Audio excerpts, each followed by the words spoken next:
హరే కృష్ణ. ఈరోజు మనం మనోవేగంలోకి వెళ్తున్నాం.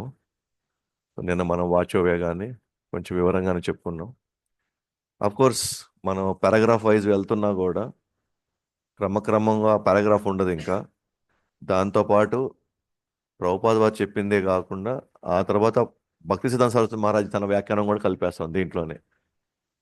భక్తి సిద్ధాంత సరస్వతి మహారాజ్ కూడా ఒక వ్యాఖ్యానం రాశాడు, ఏది ఉపదేశామృతానికి. ఎట్లాగైతే ఇప్పుడు ప్రభుపాద వారు రాశారో అట్లా ఆయన కూడా ఒక ఒక వ్యాఖ్యానం రాశాడు, ఒక భాష్యం రాశాడు ఆయన కూడా. దాని పేరు అనువృత్తి. అనువృత్తి అనే భాష్యం రాశాడు. దాన్ని కూడా దీంట్లో పాటు మనం కలిపేసుకుంటున్నాం. ఓకే. కాబట్టి సెపరేట్గా మళ్ళీ డిస్కస్ చేయకుండా మళ్ళీ రెండోసారి అంటే ఈయన ఆ, ప్రభుపాద వారి క్రోధాన్ని మనం ఏ విధంగా మనం నియంత్రించవచ్చు అని ఈయన తన భాష్యం తను రాశాడు. 10వ పారాగ్రాఫ్ నుంచి 19వ పారాగ్రాఫ్ దాకా అక్కడ భక్తిసార మహారాజ్ ఏం రాశాడో, ఏది క్రోధాన్ని క్రోధం నుంచి బయటపడడానికి లేదా మనసు వేగం నుంచి బయటపడడానికి ఆయన తన వ్యాఖ్యానం రాశాడు. ఇప్పుడు ఒకసారి చెప్పుకొని మళ్ళీ ఆయన ఇలా చెప్పాడని ఈ రెండు మనం సపరేట్గా పెట్టుకోకుండా రెండింటిని కలిపి ఒకే దగ్గరే మనం డిస్కస్ చేసేస్తాం. సరేనా? కాబట్టి ఇప్పుడు మనం ఏం చేస్తున్నాం, మనోవేగంలోకి వెళ్తున్నాం. ఇప్పుడు మనోవేగం అంటే మనసు యొక్క వేగం. మనసు యొక్క వేగం.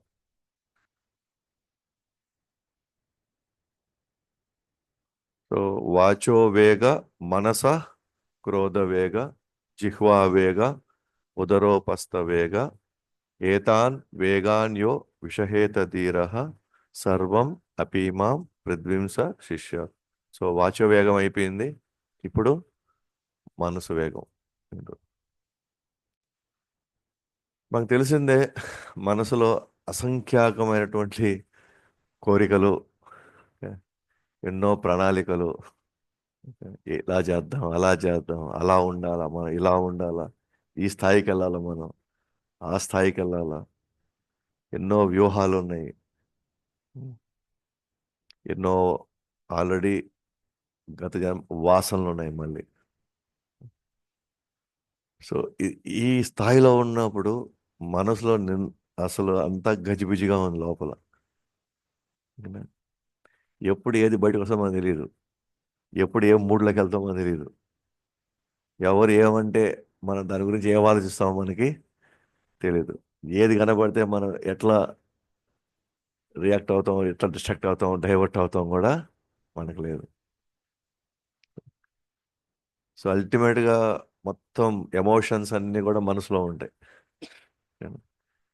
ఆ ఎమోషన్స్ ఎప్పుడు పేర్కొన్నాయి అంటే అనాది కాలం నుంచి పేర్కొన్నాయి. అందుకే ఒక్కొక్క మనిషి ఒక్కో రకంగా రియాక్ట్ కాడు.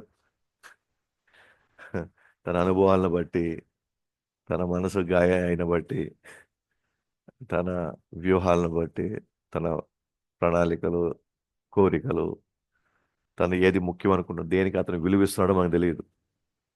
ఇట్లా అనేకమైన ఉన్నాయన్నమాట. అందువల్ల అవన్నీ ఉండడం వల్ల ఏమైందంటే దానికి ఒక వేగం ఉంది. అంటే కృష్ణుడు క్లియర్ చెప్తున్నాడు ఈ విషయాన్ని. మనసే చాలా అతి ముఖ్యమైనటువంటి మన జీవితంలో ప్రభావితం చేయగలిగింది. అంటే ఈ మనసు అనేది ఎట్లా ఉంది, ఇంద్రియాల నుంచి పోయేటన్నీ పోయి మనసు మీద అట్ట పోయి కూర్చుంటాయి అంతే. ఇంద్రియాలన్నిటికీ డోర్లు ఉన్నాయి. ఈ డోర్లు లేకపోతే ఈ కిటికీల్లో నుంచి వెళ్ళి ఇక్కడ ఈ మీద పడుతున్నాయి. దీని మీద పడి గతంలో ఉన్నటువంటి మన ఆల్రెడీ అనుభవాలు, ఆల్రెడీ దానికి సంబంధించినటువంటి ఆ, వాటి ఇంప్రెషన్స్ అన్నీ కూడా ఉన్నాయి. ఇది దాని మీద పడి ఇప్పుడు ఆ మనసు ఎలా రియాక్ట్ అవుతుందో మనం ఇప్పుడు చెప్పలేము మనం. కాబట్టి కృష్ణుడు అంటున్నాడు, దీన్ని మనం కానీ ఇప్పటికైనా సరైన దశలో పెట్టకపోతే, ఓకే, 6వ అధ్యాయంలో 5వ శ్లోకం 6వ శ్లోకంలో మనం సరిగ్గా దాన్ని కానీ ట్రైన్ చేయకపోతే, ఓకే, అది మన శత్రువు అయిపోతుంది. మనం సరిగ్గా కానీ ట్రైన్ చేయగలిగితే అది మన మిత్రుడైపోతుంది.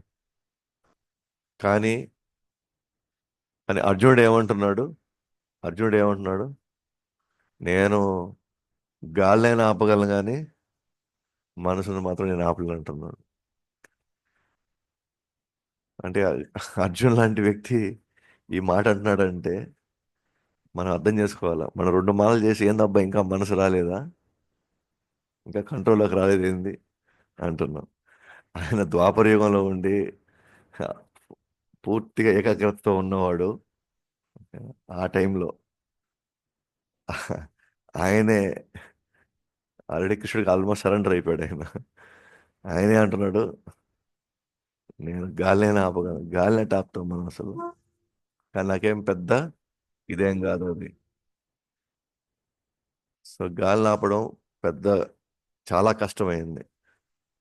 కానీ ఈయనేమన్నాడు, గాలినైనా ఆపుతాను కానీ మనసును ఆపలేనంటే మనం జస్ట్ మాకు ఒక అంచనా ఇస్తున్నాడు. అంటే మనం ఏ స్థాయిలో మనం సాధన చేస్తే, ఏ స్థాయిలో మన కృష్ణుడి గురించి ఆలోచిస్తూ ఉంటే, జయ శ్రీ శ్రీ రాధా గోవింద భగవాన్ జగన్నాథ్ బల్దేవ్ సుభద్రమయ్య గౌర్నితాయ్ శ్రీల ప్రభుపాద్ కీ జయ. ఏ స్థాయిలో మనం చేస్తే మనసు కంట్రోల్లోకి రాబోతుంది. సో అందువల్ల, కానీ కృష్ణుడు అంటాడు, ఎస్ నువ్వు చెప్పింది నిజమేను, నేను ఒప్పుకుంటాను, మనసు అంత ఈజీగా లొంగదు. కానీ ఇది ఒక క్రమ పద్ధతిలో కానీ మనం కానీ సాధన చేస్తే ఖచ్చితంగా మనసును మనం లొంగ తీసుకోవచ్చు మనం ఖచ్చితంగా అని క్లియర్ చేశాడు. ఒప్పుకుంటున్నాడు, కరెక్ట్గా కృష్ణుడు ఒప్పుకుంటున్నాడు. నువ్వు చెప్పి నేను ఒప్పుకుంటాను, అంత ఈజీ కాదు, అట్లా అసాధ్యం అయితే కాదు. కాబట్టి మనసు చాలా చురుగ్గా ఉంటుంది. టక టక టక టక చూసిన వెంటనే మనసు వెంటనే దానికి కావాల్సిన ప్రణాళికలు వేసుకుంటూ ఉంటుంది. నెక్స్ట్ ఏం చేయాలి, ఎట్లా చేయాలి, ఎవరి దగ్గర పోవాలి, ఆ, ఏం మాట్లాడాలి, అక్కడ ఎలా నటించాలి, మనం మొత్తం వేసుకుంటుంది ప్రణాళికలన్నీ. ఎప్పుడు ఫాస్ట్గా ఉంటుంది మనసు. అండ్ మనసులో ఎప్పుడెప్పుడు ఏం వస్తాయో కూడా మనకు తెలియదు, మన ఎవరికి కూడా. ఎందుకంటే ఎప్పటి నుంచో అన్ని లోపల ఉన్నాయి, ఇంకా బయటికి రాల అవన్నీ. మనం అనుకుంటున్నాము మనకుండే చిన్న చిన్న సమస్యలే పై పైనే కనిపించేటివన్నీ, కానీ అనేక జన్మల కోరికలన్నీ లోపల ఉన్నాయి. ఎప్పుడైతే మనం హరినామం చేయడం గట్టిగా సిన్సియర్గా చేయడం ప్రారంభించాం అనుకోండి, అప్పుడు వస్తాయి బయటికి అన్ని. ఓకేనా? భయంకరంగా వస్తాయి బయటికి అవి. సో మీరు ఒక్కోసారి మీరు కల్లో మీరు పడుకొని నిద్రపోతున్నారు అనుకోండి, జనరల్గా కళ్ళు వస్తుంటాయి, కళ్ళు వస్తాయి. ఒకసారి మనల్ని ఎవరో వెంటాడుతున్నట్టు, ఓకేనా, పులి వెంబడిస్తున్నట్టు, అడవిలో పరిగెస్తున్నట్టు, పాము వెంబడిస్తున్నట్టు. అసలు నేను ఎప్పుడు అడవికి ఎప్పుడు పోయాను, నన్ను పులి ఎప్పుడు దొరుకుతుంది నన్ను. సరే కొంతమంది ఏమంటారు, ఓకే నువ్వు దీని గురించి ఆలోచిస్తున్నావు కాబట్టి నీకు ఈ ఆలోచన వచ్చింది నిద్రలో, కానీ నన్ను ఎప్పుడు పులి వెంటాడలేదే. కానీ నా మనసులో ఈ ఆలోచన ఎప్పుడు ఎందుకు వచ్చింది అని అంటే, ఏదో జన్మలో మన అడవిలో మన పుణ్య వెంటాడింది, దాని వాసన మనసులో ఉంది. అది ఎప్పుడో ఇప్పుడు బయటకు వచ్చింది. ఇప్పుడు అది బయటకు వచ్చింది. అంటే చూడండి ఎప్పుడు జరిగిందో ఇదంతా, ఎన్ని ఉన్నాయి లోపల. కాబట్టి మనసు చురుగ్గా ఉంటుంది, టకటక. ఎందుకంటే దానికి ఎప్పుడు ఆనందం కావడానికి ప్రయత్నిస్తూ ఉంటుంది అది. దానికి కష్టం ఇస్తే ఒప్పుకోదు అది. ఆ కష్టంలో కూడా సుఖం ఎట్టా మనం సంపాదించుకోవాలని ఆలోచిస్తూ ఉంటుంది. కాబట్టి జ్ఞానుల వ్యక్తిత్వం లేని శాస్త్రంకి కట్టుబడి ఉండడం అంటే, జనరల్గా జ్ఞానులు ఏం చేస్తుంటారు,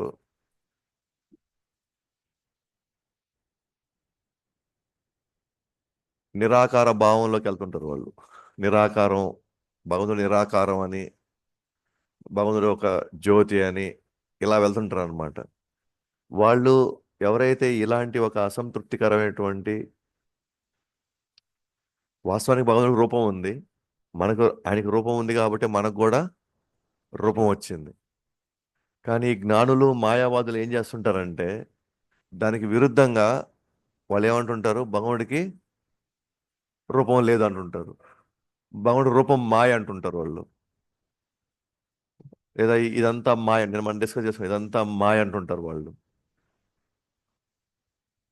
అంటే ఆ జ్ఞానం పరిపూర్ణం కాదు కాబట్టి, ఓకేనా, వాళ్ళు అలాంటి ఒక సిద్ధాంతం వాళ్ళు కట్టుబడడం వల్ల వాళ్ళు ఖచ్చితంగా లాస్ట్కి వాళ్ళు అసంతృప్తికే వెళ్తారు వాళ్ళు. ఎందుకంటే ఇది సంపూర్ణ జ్ఞానం అయితే కాదు. అంటే వాళ్ళు ఏదైతే సిద్ధాంతాన్ని నమ్ముతున్నారో ఆ సిద్ధాంతంలో వాస్తవం లేదు. అది లేనప్పుడు ఏ రోజుకి వాళ్ళు దాన్ని నిరూపించే పరిస్థితిలోకి ఎప్పుడు వాళ్ళు పోలేకపోయినప్పుడు ఆటోమేటిక్గా వాళ్ళు కొద్దిగా ఫ్రస్ట్రేట్ అవుతారు, వాళ్ళు కొంచెం విరక్తి చెందుతారు వాళ్ళు. ఏది ఇప్పుడు బాగానే ఉన్నట్టు అనిపించవచ్చు, కానీ అంతిమంగా మాత్రం భగవానుడికి రూపము ఉంది, ఈ సృష్టి అంతా కూడా నిజమేను. అంతిమంగా మనం కృష్ణుడికి మనం అంతిమంగా మనం వెళ్ళి ఆయనకి మనం శరణాగతి పొందాలి. మనము కృష్ణుడు వేరువేరుగా ఉన్నాం. ఎందుకంటే వాళ్ళు ఏమంటారంటే ఆత్మ పరమాత్మ ఒకటే అంటారు వాళ్ళు. వాళ్ళు ఏమంటారు, ఆత్మ పరమాత్మ ఒకటే అంటారు. ఆత్మ పరమాత్మ ఒకటే అయితే మళ్ళీ పరమాత్మ అనే పదం ఎందుకు వాడాలా సపరేట్గా? అంటే పరమాత్మ అంటే ఆత్మకి కంటే కూడా చాలా పెద్దది అని, ఉన్నతమైంది అని. కానీ వీళ్ళేమంటారు, నువ్వు కూడా పరమాత్మ అవ్వచ్చు అంటారు. నేను పరమాత్మ అయ్యే పని అయితే అసలు నేను అలాంటప్పుడు నేను ఎప్పుడు ఈరోజు నేను కర్మలో ఎందుకు ఇరుక్కుంటాను? నేను శరీరంలో వచ్చిన ఎందుకు ఇరుక్కుంటాను? నేను కానీ పరమాత్మను కానీ అయ్యి ఉంటే, లేదా ఇంకోరి మీద ఆధారపడే పరిస్థితి నేను ఎందుకు తెచ్చుకుంటాను? కాబట్టి ఆత్మ పరమాత్మ ఎప్పుడు ఒకటి కాదు. అయితే గుణాల్లో ఒకటే. పరమాత్మలో ఏ గుణాలు ఉంటాయో మనలో కూడా అవే గుణాలు ఉంటాయి. కానీ పరిమాణంలో మాత్రం భగవంతుడితో మనం ఎప్పుడు పోటీ పడలేము. అంటే ఏం ఎగ్జాంపుల్ ఇస్తారు మనకి? ఒక సముద్రం ఉంది, మనం నీటి బిందువులు అంటాం. సముద్రం వచ్చేసి భగవంతుడు పరమాత్ముడు అయితే పరిమాణంలో మనం ఎంత? నీటి బిందువులు. ఇప్పుడు సముద్రం ఎంత ఎండొచ్చినా సముద్రం ఇంకిపోద్దా? కానీ నీటి బిందువు అయితే ఇంకిపోద్ది. కానీ గుణాత్మకంగా చూస్తే మాత్రం సముద్రంలో అయితే ఏమున్నాయో, ఏ గుణాలు ఉన్నాయో అవి నాలో కూడా నీటి బిందువులు కూడా అదే గుణాలు ఉన్నాయి. అది ఉప్పంగా ఉంటే దీంట్లో కూడా ఏముంటుంది? ఉప్పంగానే ఉంటుంది.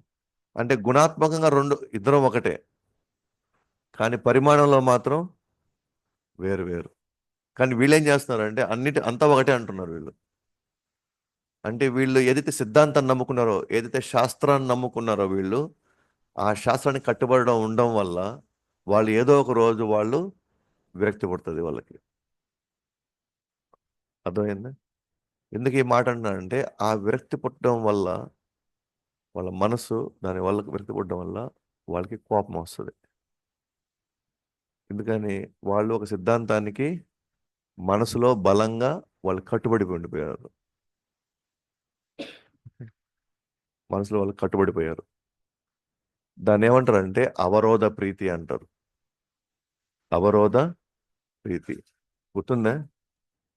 ఏదంటే గుర్తుందా? అవరోధ ప్రీతి అంటారు.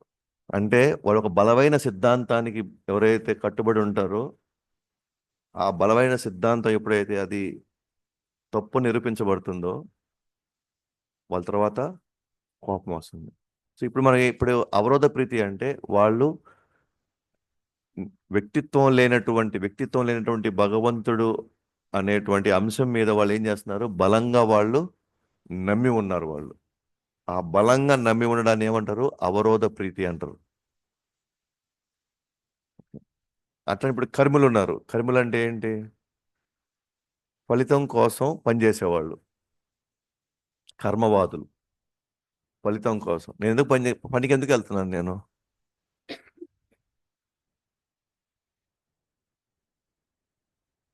ఎవరైతే కేవలం జీవితంలో మనం పనిచేసేది సంపాదించుకోవడం కోసం, తినడం, పడుకోవడం, దీనికోసం అంటారు వీళ్ళందరినీ కర్మవాదుల కేటగిరీలోకి వస్తారు.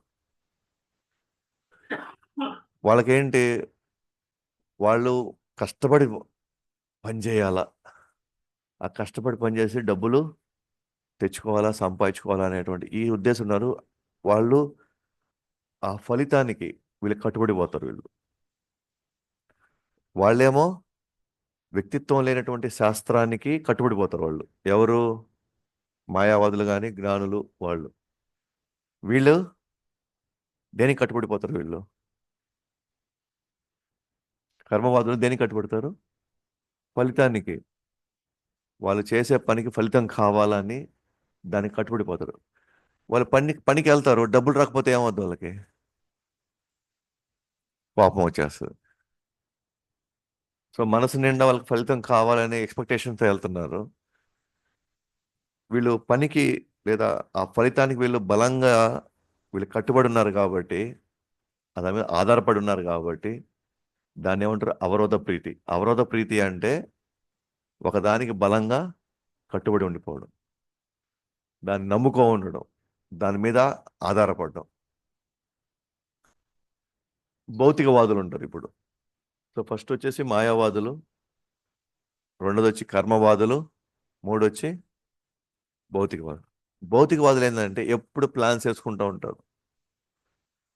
మనం ఒక సంవత్సరం తర్వాత ఈ స్థాయిలో ఉండాలా,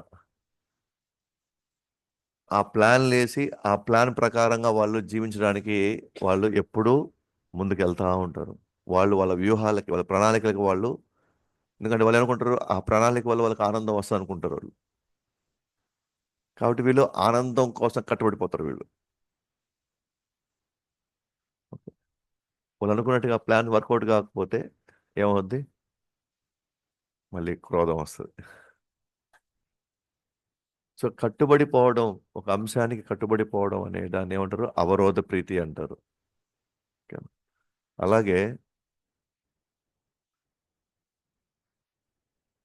ఎప్పుడైతే ఈ ప్లాన్లు వర్కౌట్ కావో అప్పుడు నిరాశ చెందుతారు వాళ్ళు. నిరాశ చెందిన తర్వాత వాళ్ళకి తర్వాత కోపం వస్తుంది. దీన్ని అవరో విరోధ యుక్త క్రోధ అంటారు దాన్ని. విరోధ యుక్త క్రోధ.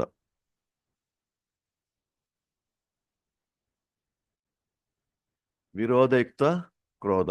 విరోధయుక్త క్రోధ అంటే ఇంతకుముందు వాళ్ళు ఒక దానికి కట్టుబడి ఉన్నారు, ఒక దాని మీద ఆధారపడ్డారు. ఇప్పుడు వాళ్ళకి అది దొరకకపోతే నిరాశలోకి వెళ్తారు. ఆ నిరాశ తర్వాత ఏమొస్తుంది? తర్వాత క్రోధం వస్తుంది. కాబట్టి విరోధయుక్త క్రోధ అంటే రెండు స్టేజ్లు ఉన్నాయి. ఒకటి అవరోధ ప్రీతి, రెండు విరోధయుక్త క్రోధ. ఈ రెండు స్టేజ్లు వస్తాయి అన్నమాట. ఇది భక్తి సిద్ధాంత సమాధానం ఇచ్చినటువంటి వివరణ అన్నమాట. వీళ్ళ మనసులో అసంఖ్యాకమైనటువంటి వీళ్ళు ఆధారపడి ఉన్నారు. వాళ్ళకి సిద్ధాంతం మీద ఒకరు, ఒకరేమో ఫలితాల మీద ఒకరు, ఒకరేమో ఆనందం దొరుకుతుందని ప్లాన్స్ వేసుకుంటారు. ఈ మూడు కేటగిరీల వాళ్ళు ఆధారపడ్డాన్ని ఏమంటారు? అవరోధ ప్రీతి అంటారు. దానివల్ల వచ్చే కోపాన్ని ఏమంటారు? విరోధయుక్త క్రోధ అంటారు. ఓకే. అయితే భౌతిక ఆలోచనలు తిరస్కరించడానికి ఆలోచనలు చాలా వస్తున్నాయి, మనసులో ఆలోచనలు వస్తున్నాయి. అది తిరస్కరించుకోవడానికి యోగ ప్రక్రియ సహాయం చేయగలుగుతుంది మనకి. అష్టాంగ యోగం మనకి సహాయం చేయగలుగుతుంది. ఎందుకంటే ఏమున్నాయి, 8 స్టేజ్లు ఏమున్నాయి అక్కడ?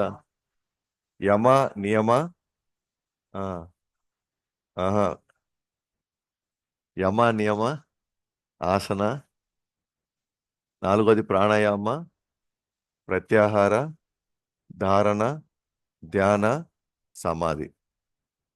యమ, నియమ,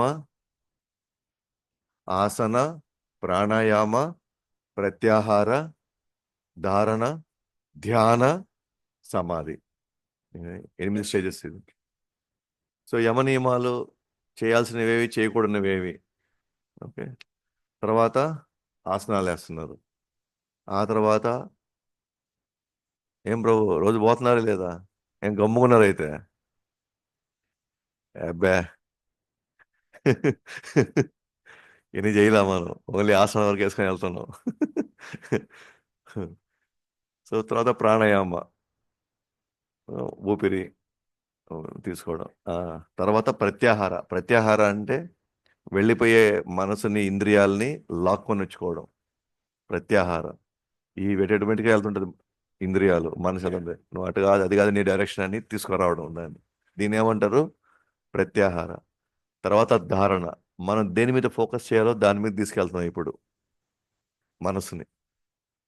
తర్వాత ధ్యాన. ఈ ధ్యాన స్టేజ్లో మనసుని నియంత్రించుకోవచ్చు. అందులో ఇక్కడ భౌతిక ఆలోచనలు తిరస్కరించేదానికి యోగ ప్రక్రియ కొంతవరకు మనకి సహాయం కొంతవరకు చేస్తుంది. కొంతవరకే, అది పరిపూర్ణం కాదు, కానీ అది పూర్తి స్థాయిలో మనకి పనిచేయదు. కొంతవరకు నియంత్రించడానికి, కానీ పూర్తి స్థాయిలో చేస్తుందా అంటే చేయదు. అందుకే కొంతమంది ధ్యానంలో ఉన్నంత వరకు మనసు అటు ఇటు పానీయకుండా ఒక దగ్గర పెడుతున్నారు కాబట్టి వాళ్ళకి కొంచెం ఆనందం వస్తుంది, వాళ్ళకి కొంచెం ప్రశాంతత వస్తుంది. ఎందుకంటే మనసుని పోనీయకుండా కొంతవరకు ఆపేరు వాళ్ళు. కానీ వాళ్ళు ఏమనుకుంటారు తెలుసా, ఈ కొంతవరకు ఆపడం వల్ల వాళ్ళకి వచ్చే ఆనందం చూసారా, ఇది అల్టిమేట్ అనుకుంటారు వాళ్ళు. కానీ వాళ్ళకి తెలియదు, కొంతకాలం అయిన తర్వాత మళ్ళీ మనసు దాని మీద ఫోకస్ చేయదు, వెళ్ళిపోతుంది.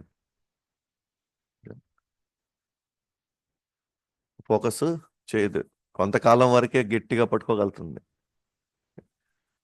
కాబట్టి ధ్యానం కొంతవరకు ఒక స్టేజ్ వరకు మనకు ఉపయోగపడుతుందేమో కానీ పూర్తి స్థాయిలో మాత్రం మనకి మనసు నియంత్రించడానికి అది ఉపయోగపడదు మనకి. కొంతమంది ఏమంటారు, మనసులో ఏ ఆలోచన ఉండకూడదు అనుకుంటారు. శూన్యత. శూన్యత సృష్టించడానికి ప్రయత్నిస్తారు. అంటే ఏ ఆలోచన పెట్టుకోకూడదు మనం. ఏ ఆలోచన అసలు రానే రాకూడదు. అసలు ఇది ప్రయత్నించడం కృత్రిమైంది అసలు. మనసులో ఆలోచనల్ని నియంత్రించడం అనేదే ఆ, అసలు అసాధ్యం ఇది. బట్ అది ఒకవేళ ఏమైనా ప్రయత్నిస్తున్నారు అనుకోండి, అదిగో కృత్రిమ మార్గం. ఎందుకంటే మనసులో ఆలోచనలు ఉండే తీరాల. బావంటే నీళ్ళు ఉండాల, అలాగే మనసు అంటే ఆలోచనలు ఉండాల. అది లేకుండా జరగదు. వాళ్ళు ఏమంటారు, అసలు ఆలోచనలే ఉండకూడదు అంటారు వాళ్ళు. అసలు ఆలోచనే ఉండకూడదు అనేది ఒక ఆలోచన.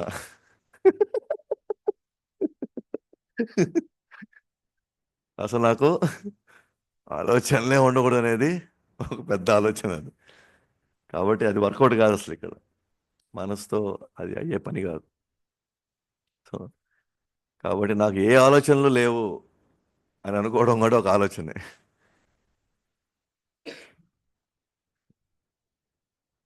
ఈ మనసును తయారు చేసిన భగవంతుడు కృష్ణుడు చెప్తున్నాడు దాన్ని ఏ విధంగా కంట్రోల్ తీసుకురావాలి అని.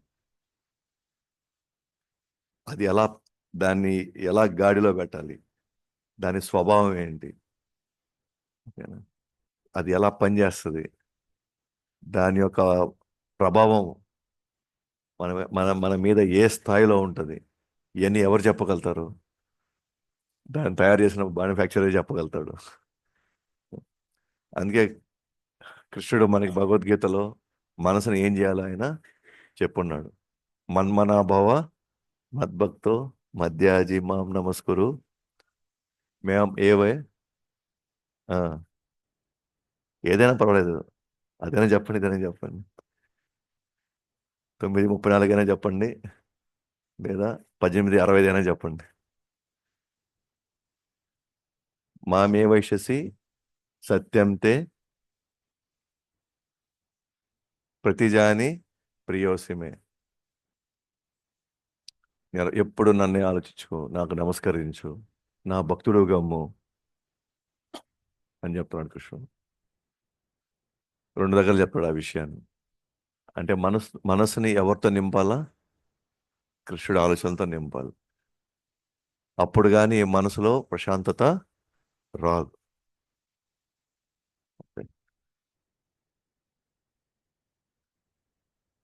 అయితే నియంత్రించడం అనేది అసాధ్యం. నియంత్రించడం అనేది అసాధ్యం. అలాగే దాన్ని శూన్యత తీసుకురావడం కూడా అసాధ్యం. బెస్ట్ ఏం చేయాలంటే ఆ మనసుని ఒక సానుకూల కార్యక్రమాలకి మనం దాన్ని వాడాలి ఇప్పుడు. దానికి ఇష్టమైనటువంటి కార్యక్రమంలో దాన్ని మనం వాడాలి.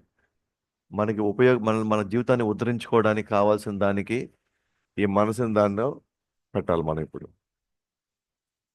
దా అది మన పక్కనే ఉంది. దానివల్ల మనకు సమస్య వస్తుందంటే దాన్ని మనం ఆపలేము అసలు. దాన్ని పక్కకు కూడా నెట్టలేము. అది మనతో పాటు వైకుంఠం పోయేదాకా మన దగ్గర ఉంటుంది అట్నే అది. మన దగ్గర అది అట్నే ఉంటుంది. ఇప్పుడు మన పక్కన వాళ్ళ శత్రువు అనుకోండి, మనం ఏం చేయొచ్చు? అని నెట్టిపడేయచ్చు అతన్ని. నువ్వు నాతో ఉండబాకు, నేను ఈ జీవితంలో ఇంక నేను మాట్లాడను, అసలు నాకు కనబడబాక అంటాం. అతను మనకు కనబడ్డు ఇంకా. కానీ ఈ మనసు అట్ట కాదు. సచ్చినట్టు మనతో పాటే ఉండాల్సిందే, మనతో పాటు అది తిరగాల్సిందే, మనతో పాటు అన్ని కార్యక్రమాలకు నిమగ్నం అవ్వాల్సిందే. అంటే దాని జీవితాంతం నేను మోయాల్సిందే. అది నా శత్రువు అది. అప్పుడు దీన్ని ఒక పద్ధతి ప్రకారంగా నాకు అనుకూలంగా నేను దీన్ని మార్చుకోవాలి. ఖచ్చితంగా దాని శత్రుత్వం అయితే నేను పెట్టుకోకూడదు. అట్ట దాన్ని నోరు ముయ్యలేవు కదా. కాబట్టి దీన్ని సరైనటు దిశ మనం ఇవ్వాలి. అందుకనే సానుకూల కార్యక్రమాల్లో మనం దాన్ని ఎంగేజ్ చేయాలి.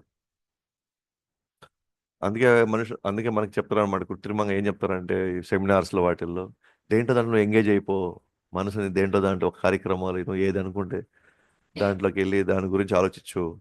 ఇంకా మనసు వేరే దాని గురించి ఆలోచించదు అని.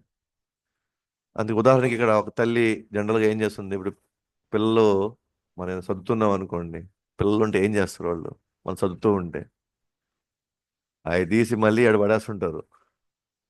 అవి తీసి ఎడబెక్కి పడంటారు. ఏయ్ నువ్వు గమ్ముగుండు అంటే గమ్ముకు పోయి కూర్చుంటారా? మన పని మన పనే, ఆయన పని ఆయన పనే. వెళ్ళి ఆడి నుంచి పీకేస్తుంటారు, ఏడు నుంచి పీకేస్తుంటారు అంటారు. ఓకేనా. మనకి ఏం చేయాలి తెలియక మనం పోయి కట్టేస్తాం అనమాట. ఇంకా కట్టేసినావో ఉపయోగం లే. ఇప్పుడు మనం బెస్ట్ థింగ్ ఆ అబ్బాయిని, అతను రెస్ట్లెస్గా ఉన్నాడు, ఏడు తిరగాల ఆడ తిరగాల, అది చూడాలా ఇది చూడాలా, ఇది తీయాలా ఇది తీయాలా అన్నాడు. అతనికి ఏం చేయాలి? మనం పని చెప్పాలి ఇప్పుడు. ఏమని? అబ్బా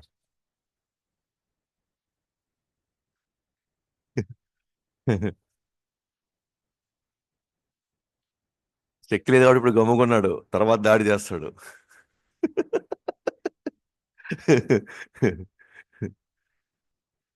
కాబట్టి ఆ పిల్లవాడికి ఏం చేయాలంటే, అప్పుడు మనం ఏం చెప్పాలి? చిన్న ఇట్రా నాయనా, ఇదిగో మనం చేయాలి, అదిగో అవన్నీ తీసేయి అంటే మన పనికి ఆయన ఉపయోగించాలి మనం.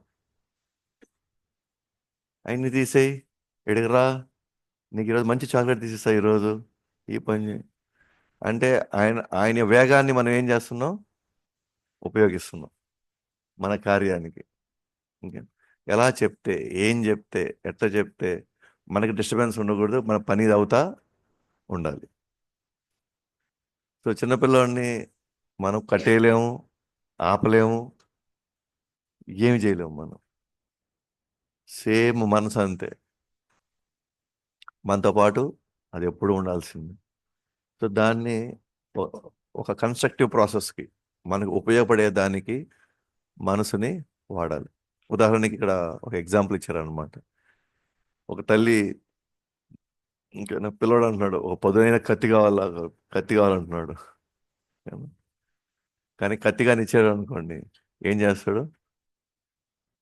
కోసుకుంటాడు, లేదా దేని డ్యామేజ్ చేస్తాడు వెళ్ళి. కానీ నాకు కత్తి కావాల్సిందే అంటాడు. సో తల్లి ఏం చేస్తుంది? నీకు అట్టే నేను తీసేసా అని చెప్పేసి అట్లాగే ఇంకో ఇమిటేషన్ కత్తిస్తుంది.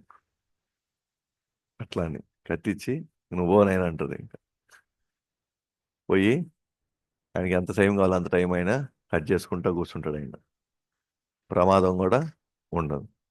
అంటే ఎట్లోకి అతన్ని మనం సానుకూలంగా మలుచుకోవాలి, మనం ఉపయోగించాలి మనం. సో బెస్ట్ థింగ్ ఏంటి అని అంటే కృష్ణుడి యొక్క మన మనసుని మనం నియంత్రించాలి అని అంటే కృష్ణుడు పాద పద్మాల మీద మనసుని స్మరించడం.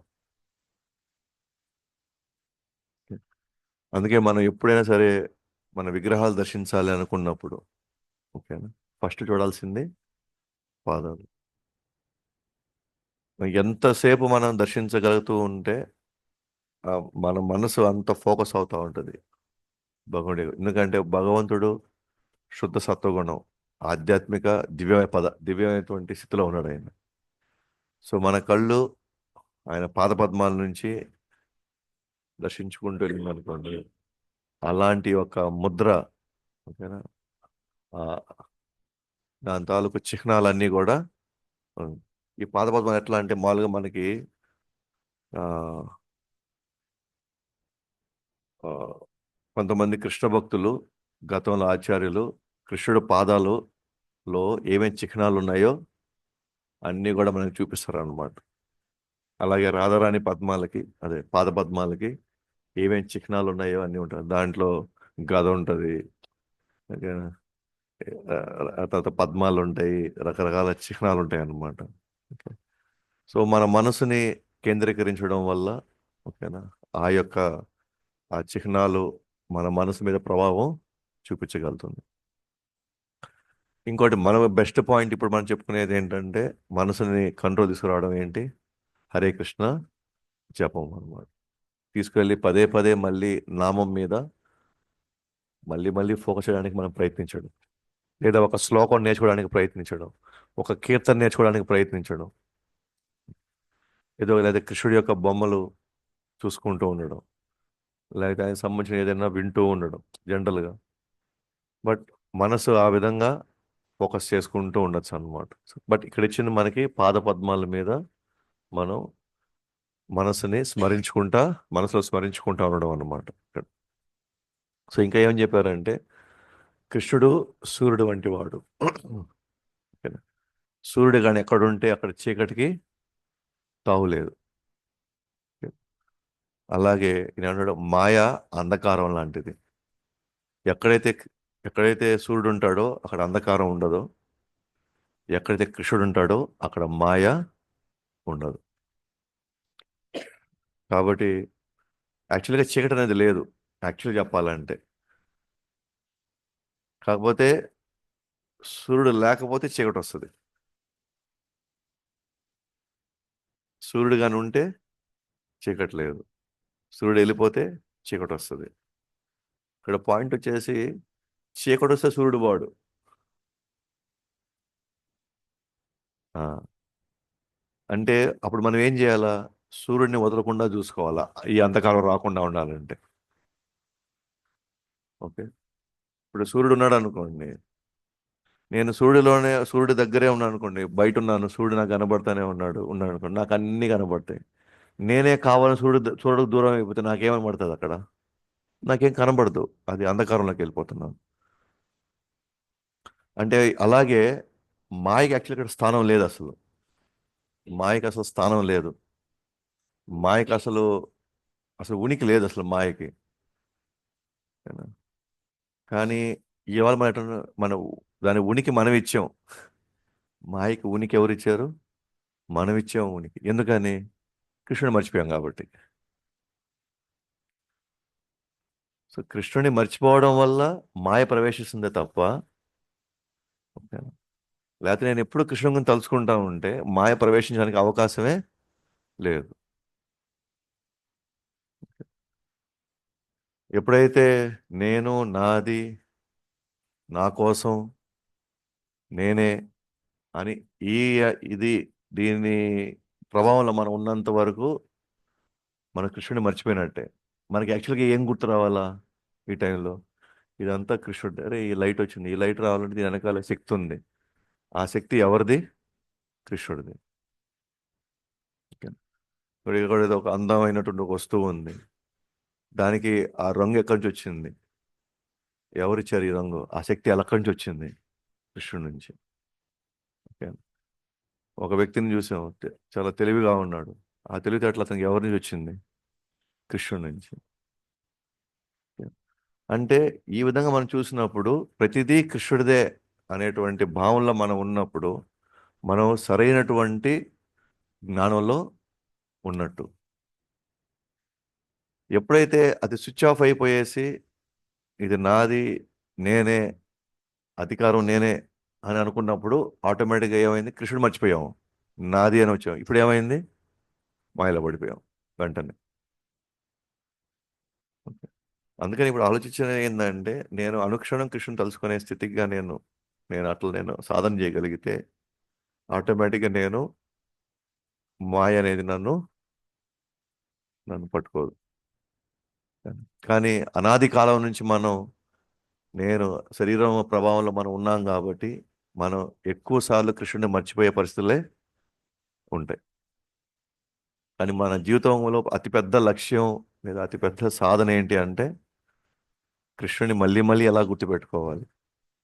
గుర్తుపెట్టుకోవడానికి కావాల్సినటువంటి ఉమ్, అనేక విధానాలు ఏమున్నాయో అది నేనే చేసుకోవాలి.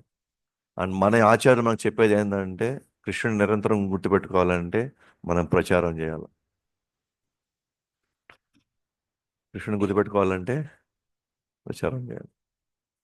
మనం ప్రచారం చేస్తూ ఉన్నాం అనుకోండి, ఆ ప్రచారం చేయడానికి కావాల్సిన విషయాలను చదవడం, దాన్ని నెమరు వేసుకోవడం, అర్థం చేసుకోవడం, దాన్ని ఎలా చెప్పాలా, థాట్ ప్రాసెస్ అంతా ఏమవుతూ ఉంటుంది? కృష్ణుడి గురించే ఆలోచిస్తాం. లేదా మీకు మనకు ఒక సేవ ఇచ్చారు అనుకోండి, ఒక బాధ్యత గల సేవ ఇచ్చారు అనుకోండి. ఒక సేవ ఇచ్చినప్పుడు మనకి ఆ, మనకు ఉన్నత భక్తులు అంటే పెద్ద స్థాయి భక్తులు వాళ్ళు ఒక సేవ ఇచ్చారు. ఈ సేవని కేవలం డ్యూటీ లాగా చేయకుండా దీంట్లో ఇంతకంటే బెటర్గా, ఇంతకంటే ప్రభావితంగా మనం ఏం చేయగలమో అని దాని గురించి ఆలోచించడం కూడా కృష్ణుడి గురించి ఆలోచించడమే.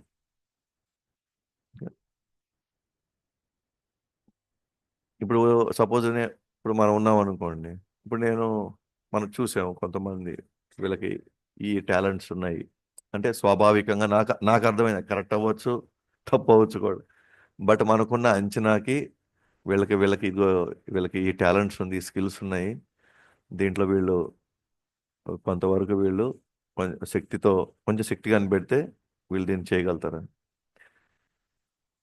సో నాకున్న ఐడియా ప్రకారం నేను గమనించిన దాని ప్రకారంగా కొన్ని చేస్తూ ఉంటాను, ఇస్తూ ఉంటాను.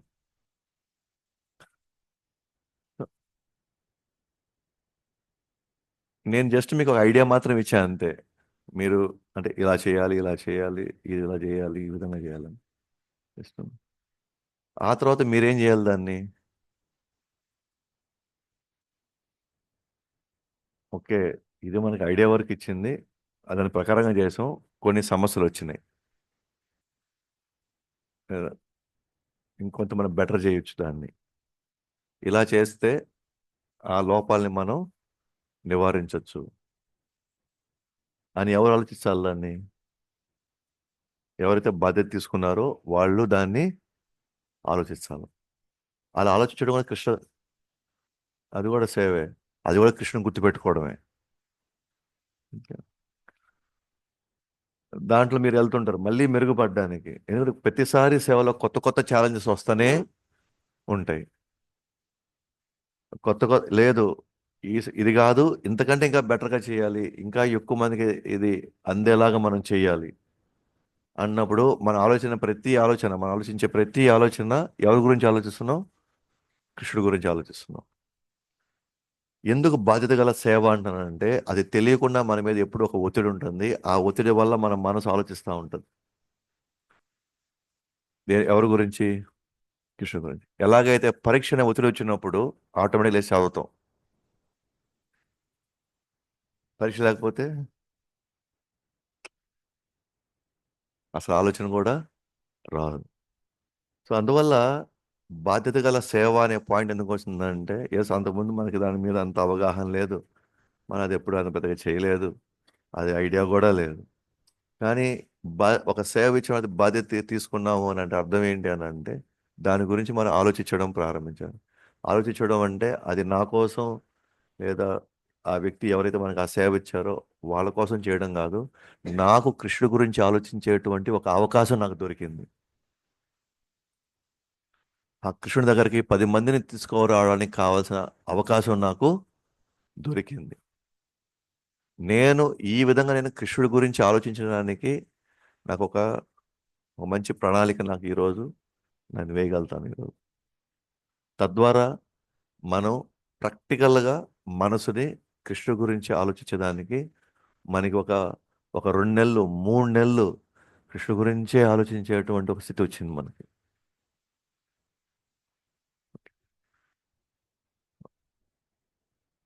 ఆ విధంగా మనసుని కృష్ణుడి మీద మనం కేంద్రీకరించాల్సిందే తప్ప, ఓకేనా, ప్రాక్టికల్గా మనం ఆలోచిస్తాం ఇప్పుడున్న స్థితిలో 16 మాల చేయడం, 16 మాల మీద ఉండడం, తర్వాత అవి చేయడం, ఈ ప్రాక్టికల్ ఇవాళ వర్కౌట్ కావన్నీ. ఇంకా ఇప్పుడున్న మన స్థితిలో 16 మాల నుంచి 32 మాల, 64 మాలలు అలా చేసుకుంటూ వెళ్ళాము అనుకోండి, ఏమవుద్ది?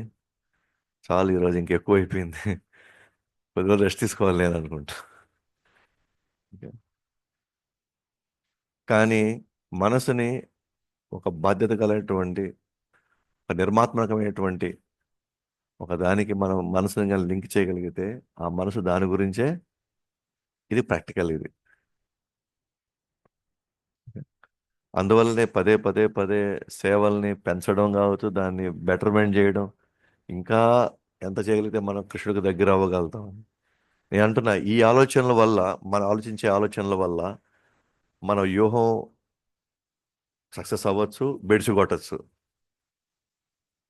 దాని గురించి మనం ఒక నెల రోజులు ఆలోచించాం, 2 నెలలు ఆలోచించాం, 3 నెలలు ఆలోచించాం, కానీ దానివల్ల పెద్దగా ప్రయోజనం అయితే దొరకల. మనం ఏం చేస్తాం? 3 నెలలు ఆలోచించాను అబ్బా, ఏం వేస్ట్ అంత. ఇప్పుడు మనం ఆ, ప్రభువుకి ఇప్పుడు ఏమని చెప్పాలి? ఇప్పుడు మనం ఏం చెప్పాలా? అవ్వలేదు, జరగలేదు, అవ్వలేదు. ఓకే.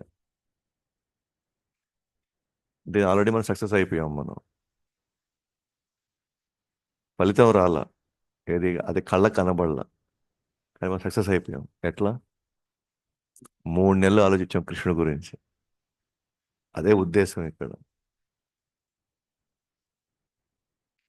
3 నెలలు మనం కృష్ణుడి గురించి తప్ప ఇంకెవరి గురించి మనం, అదే కదా సేవ యొక్క ఉద్దేశం. ఓకే. మన 2 నెలలు 3 నెలలు మనం వెతికి తిరిగి తిరిగి తిరిగి మనం వాళ్ళకి ప్లాంప్లెట్లు ఇచ్చి వీళ్ళకి చెప్పి వాళ్ళకి చెప్పి అంటాం. 2 నెలలు మనకే తెలియదు టైం ఎట్ అయిపోద్దు. ఇల్లులే, వాకిల్లే, ప్రసాదంలే, ఏంలే చూతా ఉంటాం. కానీ ఎంతో ఎంతో ఆనందంగా ఉంటుంది. ఎందుకంటే మనసుకి ఒకటికి తగిలిచ్చేసాం మనం. రోజు ఇదే పని, ఉదయం నుంచి రాత్రి సాయంత్రం దాకా ఇదే పని మంది. ఓకే. అయిపోయింది, 3 నెలలు అయిపోయిన తర్వాత అప్పుడే అయిపోయింది ఆయన అనిపిస్తుంది. ఎందుకంటే మనసుకి ఒక కార్యాన్ని మనం తగిలిచ్చాం. అట్లా జీవితకాలం మనం కృష్ణుడి కోసం ఏం చేయగలము, కృష్ణుడి కోసం ఏం చేయగలం, కృష్ణుడి కోసం ఏం చేయగలం అని ఆలోచిస్తూ ఆలోచిస్తూ ఉంటే ప్రతి దాంట్లో కూడా మనకు కావాల్సింది కృష్ణుడి గురించి ఆలోచించడంలో మన మనసుని కృష్ణుడి మీద పెట్టడం వల్ల మనకు ఆనందం వస్తుంది తప్ప, మనం ప్రభు ఇంతవరకు చెప్పాడు చాలు, అయిపోయింది, ఇంతవరకు చేసాం చాలు చేసేసాం, దానివల్ల మనకి ఆనందం రాదు, దానివల్ల మన ప్రయోజనం కూడా పెద్దగా పొందేది లేదు.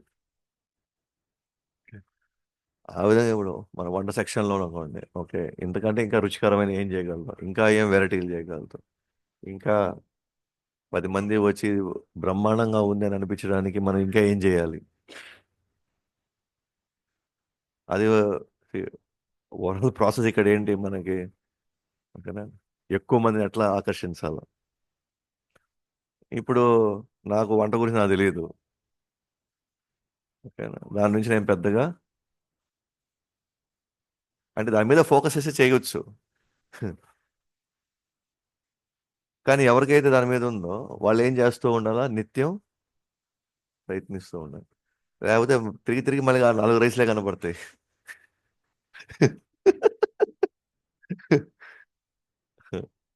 అంతే.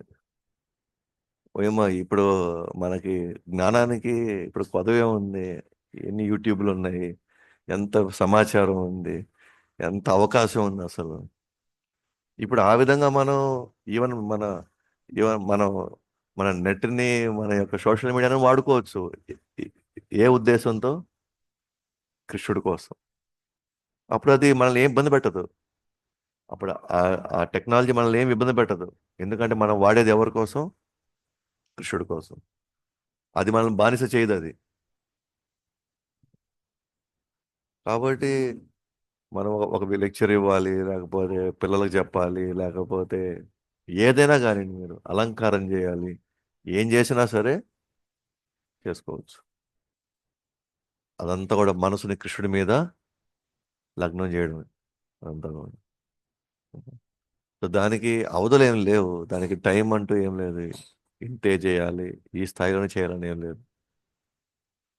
మన కృష్ణుడి మీద ప్రేమను బట్టి, ఓకే, మనం ఎంతైనా చేసుకోబోతా ఉండొచ్చు దాన్ని. అది మీకు కృష్ణుడికున్న సంబంధాన్ని, మీకు కృష్ణుడి మీద ఉన్న ప్రేమని అది తెలియజేస్తుంది. ఓకే.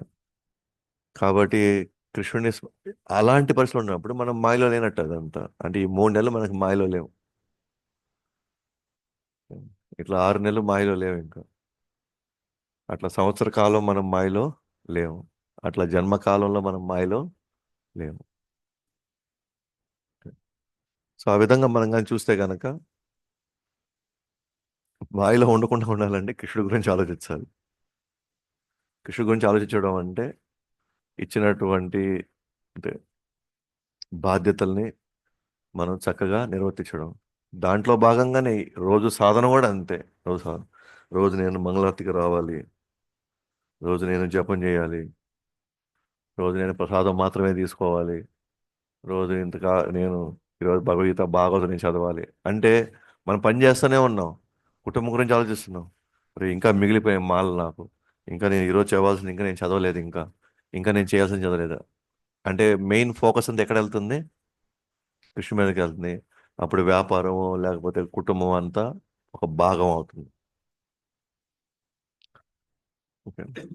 ఇప్పుడు పరిస్థితి ఎలా ఉందంటే, జపం చేస్తాను, మిమ్మల్ని ఇంకా ఆ పని చేయలేదు ఇప్పుడు, తపక్ ఇది ఇప్పుడు అది చేయలేదే, వాళ్ళకి మాట ఇచ్చి నేను అక్కడ పోలేదే. ఓకే, ఇదన్నీ ఆపేసి ప్రస్తుతానికి. అప్పుడు ఏమైనా మాయా మాయా అయిపోయింది. బట్ ఇప్పుడు ఇప్పుడు మన వాతావరణం మారింది. ఏందది? పని చేస్తున్నాను, నేను ఇంకా మాలేదు, మాల ఎప్పుడు చేయాలి? నేను పని చేస్తా ఉన్నాను, చూసుకుంటా ఉన్నాను, నేను ఇంకా శ్లోకం చదవలేదు నేను, శ్లోకం ఏం చదవాలి నేను? చేసే పడుకోవాలి నేను. అలా అనుకున్నాం అనుకోండి, అప్పుడు ఏమైంది? అదే జీవితమే. ఇప్పుడు కృష్ణుడికి దగ్గరగా బతుకుతున్నాం, కృష్ణుడి గురించి ఆలోచిస్తూనే జీవిస్తున్నాం. రాత్రి ఎందుకు నేను త్వరగా పడుకోవాలి? ఎందుకంటే ఉదయం నేను తొందరగా కృష్ణుడి కోసం నేను లేయాలి. అప్పుడు ఆ రాత్రి పడుకుంది కూడా భక్తే. ఇప్పుడు ఎందుకు పడుకున్నాను? కృష్ణుడి కోసం, ఉదయం కృష్ణుడి కోసం లేయడానికి. అప్పుడు రాత్రి పడుకుందంతా భక్తి. నేను ఉదయం లేయాలి వ్యాపారానికి వెళ్ళడానికి, రాత్రి అంతా ఏమైంది? కర్మకి వెళ్ళింది అది. సేమ్ ప్రాసెసే. కానీ ఇప్పుడు ఈ అన్నీ కూడా మనం ఎవరి కోసం చేస్తున్నాం? అప్పుడు మనం మాయ నుంచి బయటకు వచ్చాం. సో ఆ విధంగా, ఒకటి ఏ విధంగా మనం మనసుని కృష్ణుడి మీదకు మనం మళ్ళించాలి, ఎవరికి వారు ఆలోచించుకోవాలి. ఏ విధంగా నేను మలుచుకోవాలి కృష్ణుడి మీద. నేను చెప్పాను కదా ఇందాక, సేమ్ అని. కొంతమంది శాస్త్రాల అధ్యయనంతో కృష్ణుడిని ఎక్కువ గుర్తుపెట్టుకున్నారు అనుకో, వాళ్ళు శాస్త్ర అధ్యయనం ఎక్కువ చేసుకుంటారు. కొంతమంది విగ్రహారాధన మీద వాళ్ళ మనసు ఎక్కువ వెళ్తుంది, కాబట్టి వాళ్ళు దాని మీదకి వెళ్తారు. కొంతమంది కీర్తనల మీద, కొంతమంది భజనలు పాడడంలో వాళ్ళకి ఎక్కువ ఆనందాన్ని ఇస్తుంది, వాళ్ళ కృష్ణుని ఎక్కువ గుర్తుపెట్టుకుంటారు అనుకోండి, అట్లా చేయాలి. కొంతమంది సత్సంగాలు ఏర్పాటు చేయడంలో, కొంచెం మాట్లాడడంలో వాళ్ళు వాళ్ళు కృష్ణుని ఎక్కువ గుర్తుపెట్టుకుంటారు. కొంతమంది పెయింటింగ్స్లో కృష్ణుని ఎక్కువ గుర్తుపెట్టుకుంటారు. ఈ విధంగా కృష్ణ చైతన్యంలో మన బాధ్యతను బట్టి మనం కృష్ణుడిని గుర్తుపెట్టుకోవాలి. ఓకే. ఇక్కడ వచ్చేసి మనకి మన పైన ఉన్న వాళ్ళు మనకు చెప్తేనే మనం ఇది కట్టు అయ్యేది కాదు. టైం టు టైం చేసేది కాదు ఇది. ఎందుకంటే ఎంత ఎక్కువ ఆలోచించుకుంటామో అంత ఎక్కువ మనం కృష్ణుడి గురించి తలుచుకుంటూ ఉంటాం. కృష్ణుడు తలుచుకునే కొంది మన జీవితంలో మాయకి ఆస్కారం లేదు. ఓకే. సో కాబట్టి ఆ, ఇప్పటి వరకు మనం చూసాము మనోవేగాన్ని. సో మనోవేగం, మనసులో అసంఖ్యాకమైనటువంటి ఆలోచనలు ఉన్నాయి. దానికి రకరకాల వ్యక్తులు రకరకాలుగా ఆసక్తి చూపించి దానికి కట్టుబడిపోతారు. మాయావాదులు వచ్చి వ్యక్తిత్వం లేని శాస్త్రాలకి, రెండు కర్మవాదులు వచ్చి ఫలితానికి, భౌతికవాదులు వచ్చి ఆనందానికి వ్యూహాలు వేస్తుంటారు. దీని ఏమంటారు? అవరోధ ప్రీతి అంటారు. అదే వాళ్ళకి అది జరగనప్పుడు ఆటోమేటిక్ వాళ్ళకి నిరాశ, ఆ తర్వాత క్రోధం వస్తుంది.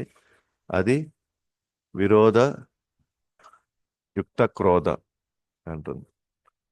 ఆ తర్వాత మనసును నియంత్రించడంలో యోగ పద్ధతులు కానీ ఏ పద్ధతులు కూడా పూర్తి స్థాయిలో అవి చేయలేవు. ఎందుకంటే మనసు అనేది ఖచ్చితంగా కృష్ణుడి మీదకి మాత్రమే వెళ్ళాలి కాబట్టి.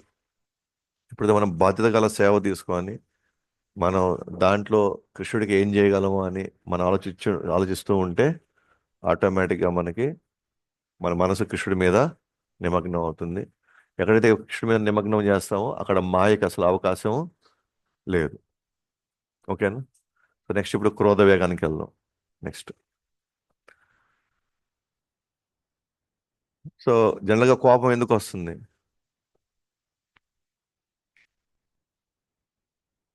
ఏం శేష ప్రభు, మీ కోపం ఎందుకు వస్తుంది మీకు?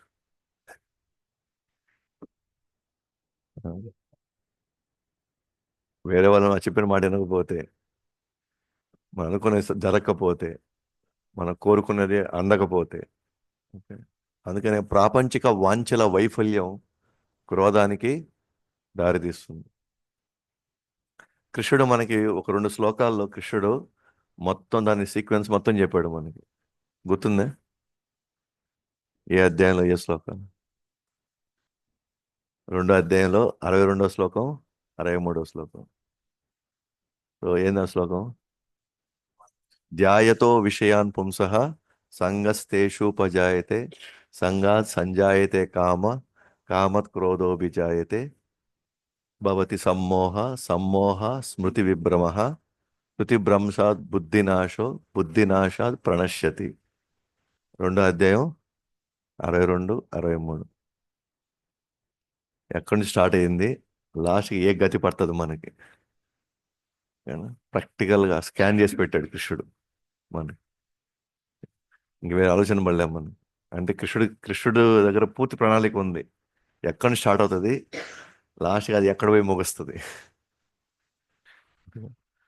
దాంట్లో ధ్యాయతో విషయాన్ పుంసః. ఓకే. ధ్యాయతో విషయాన్ పుంసః.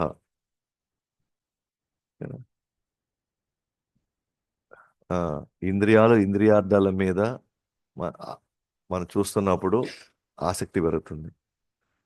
ఆసక్తి తర్వాత కామం వస్తుంది. ఆ కామం తర్వాత క్రోధం వస్తుంది. క్రోధం అంటే ఇక్కడ నాకు కావాలని అనుకున్నాను, కానీ నాకు అది దొరకలేదు కాబట్టి ఆటోమేటిక్గా అది కోపానికి వెళ్తుంది. అందుకని ఇక్కడ ప్రాపంచిక వాంఛల వైఫల్యం క్రోధానికి దారితీస్తుంది. దీనికి ఎవ్వరు మినహాయింపులు లేరు.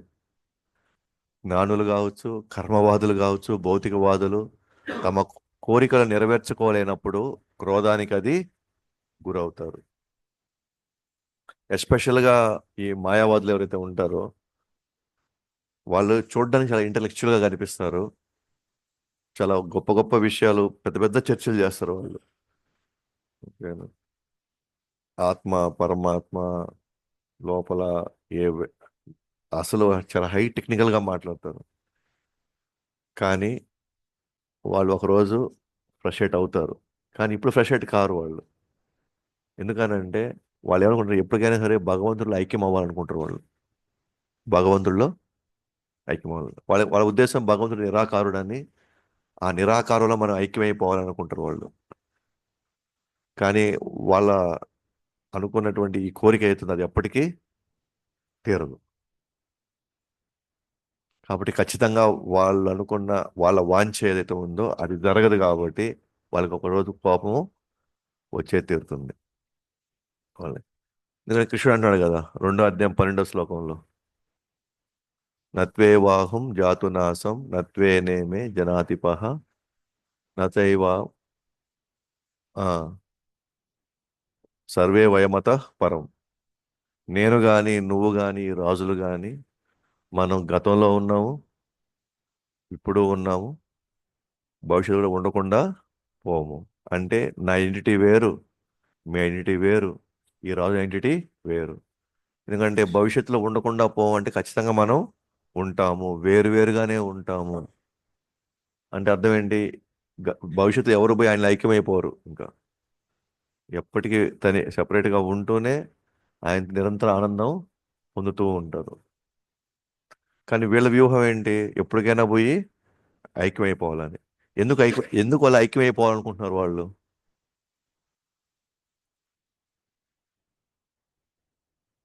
తెలుసు.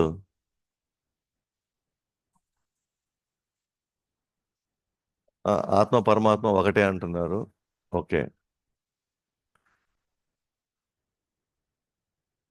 ఆత్మ పరమాత్మ ఒకటే అయినప్పుడు నేను పరమాత్మ ఉండడానికి నాకేం ప్రాబ్లము? ఇద్దరం ఒకటే.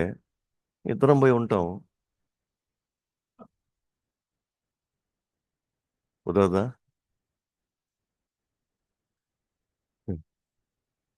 వాళ్ళ పాయింట్ ఏంది తెలుసా? వాళ్ళు ఎందుకు వాళ్ళకి వేరే ఉనికి ఉండకూడదు అనుకుంటారు వాళ్ళు. ఎందుకంటే మనకు సెపరేట్గా ఉనికి ఉంది అంటేనే మనకు కష్టాలు వస్తాయి మనకి. మనకు సెపరేట్గా ఉనికి ఉండి మనకు సెపరేట్గా ఒక శరీరం ఒకటి కానీ వస్తే మనకి కష్టాలు ఉంటాయి. అసలు నేనే వాడే లేకపోతే, నేను ఐక్యమైపోతే నాకేం కష్టమే ఉండదు కదా.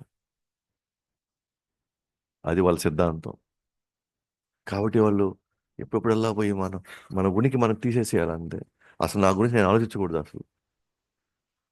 నేను ఆలోచిస్తే దేహం గురించి ఆలోచించాలి, మళ్ళీ దానికి ఏం కావాలో ఆలోచించాలి, దాని గురించి అన్ని, దానికి వచ్చే మంచి చెడు కష్టం నష్టం అన్నిటి గురించి నేను ఆలోచించాలా. మాదంతా నాకు చాలా ఘోరంగా భయంకరంగా ఉంది. నేను ఉండకూడదు నేను అసలు. దీని ఏమంటారు తెలుసా? ఆధ్యాత్మిక ఆత్మహత్య. ఆధ్యాత్మిక ఆత్మహత్య. పోయి ఐక్యమైపోవాలి నేను అనేవాళ్ళు ఉండకూడదు. ఉంటే సంబంధాలు వచ్చి పడేస్తాయి. నా వల్ల కాదు. నేను ఆల్రెడీ ఫ్రస్ట్రేట్ అయిపోయాను. నేను విరక్తి చెందిపోయాను. వద్దు, నాకు అసలు నాకు అసలు వద్దు ఇది అసలు నాకు. నేను మర్చిపోవాలి నాకు. నేను ఉండకూడదు అసలు ఇక్కడ. ఎందుకంటే మనం కూడా మామూలుగా మన కష్టాలు వస్తే దాన్ని ఎట్లా తీర్చుకోవాలో తెలియక ఏం చేస్తారు? ఆత్మహత్య చేసుకుంటారు. నా వల్ల కాదు, నేను భరించలేను, అయిపోయింది, ఇంక నాకు దారి కూడా లేదు ఇంకా. ఆమె.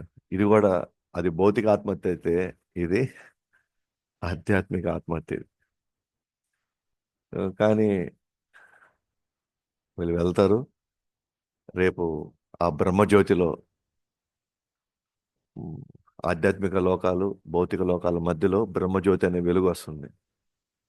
ఆ వెలుగులో కొన్ని గ్రహాలు ఉంటాయి సపరేట్గా. వీళ్ళు ఆడికి వెళ్తారు అనమాట. వీళ్ళు ఐక్యం గారు ఆ బ్రహ్మజ్యోతిలో. వాళ్ళకంటూ ఒక సపరేట్ లోకం, ఒక గ్రహం ఉంటుంది అనమాట. ఆ గ్రహంలో ఎవరు ఉంటారు? వాళ్ళు తప్ప ఇంకెవరు ఉంటారు అక్కడ. కూర్చొని ఇట్టే ఉంటారు అంతే. ఎంతకాలం ఉంటారు అట్లాగా? ఎందుకంటే ఆత్మ సహజంగానే భగవంతుడి యొక్క సంబంధం, అనుబంధం, ప్రేమ కావాలి ఆత్మకి. కానీ దురదృష్టం ఏంటంటే వీళ్ళ జీవితంలో వాళ్ళకి అలాంటి గురువు దొరకల. వాళ్ళకి ఎలాంటి గురువు దొరికాడు? ఐక్యం అయ్యే గురువు దొరికాడు. వాళ్ళు వెళ్ళి ఆడికి వెళ్ళారు, కన్విన్స్ అయ్యారు, ఎంతో కొంత అనుభూతి పొందారు. ఎస్, ఇదే మార్గం అనుకున్నారు. ఇంకా వాళ్ళు ఏం ఆలోచించకుండా అటు వెళ్ళిపోతా ఉన్నారు. అంతిమంగా ఆడికి వెళ్తారు. కొన్ని రోజులు ఆడ ఫ్రస్ట్రేట్ అయిపోతారు. ఎందుకంటే ఆత్మకి సంబంధం కాదు. ఆడ ఎవరు లేకపోతే ఏం చేస్తారు? మళ్ళీ తిరిగి వస్తారు. వాళ్ళే ఇక్కడికి వచ్చి మళ్ళీ ఈ దానాలు, ధర్మాలు, పెద్ద పెద్ద హాస్పిటల్ కడతారు చూసారా? పెద్ద పెద్ద సేవలు చేస్తూ ఉంటారు చూసారా? వాళ్ళు మ్యాక్సిమం చాలా మంది, ఓకేనా, ఆడి నుంచి పడిపోయిన వాళ్ళే వీళ్ళంతా. విపరీతమైనటువంటి దానాలు, విపరీతమైనటువంటి సేవలు, అంటే అలాంటి ఒక ఫిలాంథ్రఫిక్ యాక్టివిటీస్ చేస్తారు వాళ్ళు. ఫిలాంథ్రఫీ అంటే సమాజం మేలుకోరేటువంటి వాళ్ళు కాదు. ఇప్పుడు వాళ్ళ దగ్గర సాధన ఉంది, చేసిన సాధన కరెక్టే. ఏంటది? వాళ్ళు భౌతిక స్థాయి నుంచి బయటకు వచ్చేసారు. ఇలాంటి వాళ్ళకి ఇప్పుడు కానీ భక్తుడు దొరికితే అప్పుడు ఆ భక్తుడి యొక్క సాంగత్యంలో అప్పుడు కృష్ణుడి దగ్గరికి అవకాశం వస్తుంది. లేకపోతే వాళ్ళు మళ్ళీ ఇప్పటి నుంచి ఎక్కడ డైవర్ట్ అవుతారో మనం చెప్పలేము. ఇక్కడ నుంచి వాళ్ళు, అలాంటి వాళ్ళు ఆల్రెడీ వాసనలని కడుక్కున్నారు మనసులో. మన రాజ్యంలో సాధనలో కడుక్కునేశారు అంతా. వాళ్ళకి ఎవడైనా ఇట్లా దొరికారు అనుకోండి, సప్పని వెళ్ళిపోతారు వాళ్ళు. వాళ్ళు వెయిట్ చేస్తున్నారు అనమాట ఆ వ్యక్తి కోసం, ఒక గురువు కోసం వెయిట్ చేస్తున్నారు. అలాంటి వాళ్ళకి కానీ కృష్ణ భక్తుడు కానీ దొరికాడు అనుకోండి, ఆల్రెడీ లాస్ట్ జన్మలో వాళ్ళు వాసన చాలా వరకు క్లీన్ చేసుకున్నారు. ఇప్పుడు వాళ్ళకి పెద్ద కష్టం ఉండదు. సరణ వెళ్ళండి. అందుకే కొంతమంది వచ్చేసి టక్కన పట్టేసుకుంటారు అనమాట. 16 మాలలు చేసేస్తారు స్టార్టింగ్ ఎత్తుకోండి. ఎందుకంటే ఫుల్ ఫ్రస్ట్రేటెడ్లో ఉన్నారు, లాస్ట్ జన్మ వాసన ఉన్నది. ఓకేనా? పుస్తకాలు ఇస్తే చదివేస్తూ ఉంటారు, సరా సరా సరా సరా సరా, ఇంకా కావాలి, ఇంకా చదవాలి, ఇంకా చదవాలని. ఎందుకంటే లాస్ట్ లైఫ్లో వాళ్ళు దాని వాసనలు ఉన్నాయి. కాబట్టి ఈ మాయావాదులు ఎవరైతే ఉన్నారో వాళ్ళ యొక్క వ్యూహాలు వాళ్ళు అనుకున్నటువంటి విధంగా వాళ్ళ వాంఛలు ఎప్పటికీ ఫలించవు. కాబట్టి వాళ్ళకు కూడా కోపము వస్తుంది. ఇంకా కర్మవాదులు చెప్పాము ఇందాక, వాళ్ళు అనుకున్న ఫలితం రాకపోతే కోపం వస్తుంది. అలాగే భౌతికవాదులు వాళ్ళు అనుకున్న ఆనందం, వాళ్ళ వ్యూహాలు పనిచేయకపోతే కోపం వస్తుంది. అయితే ఆ కోపాన్ని నియంత్రించుకోవాలి అని అంటే ఏనా, ఎంతసేపు లోపల ప్రెషర్ పెట్టుకో ఉంటాం కోపం వచ్చినా కూడా? లోపల ఒత్తిడిని పెట్టుకోలేము. మనం ఏం చేసినా సరే దాన్ని మనం ఆపలేము. ఒకరోజు అది బస్ట్ అయిపోద్ది ఖచ్చితంగా. అందుకనే మనం భక్తుల మధ్యలో కూడా కోపం వచ్చింది అనుకోండి, ఓకే, వస్తుంది. ఎందుకంటే మన శుద్ధ భక్తులు కాదు. ఎవరు ఉన్నారు ఇక్కడ? శుద్ధ భక్తులు ఎవరు ఉన్నారా? ఏం కాంతం అది?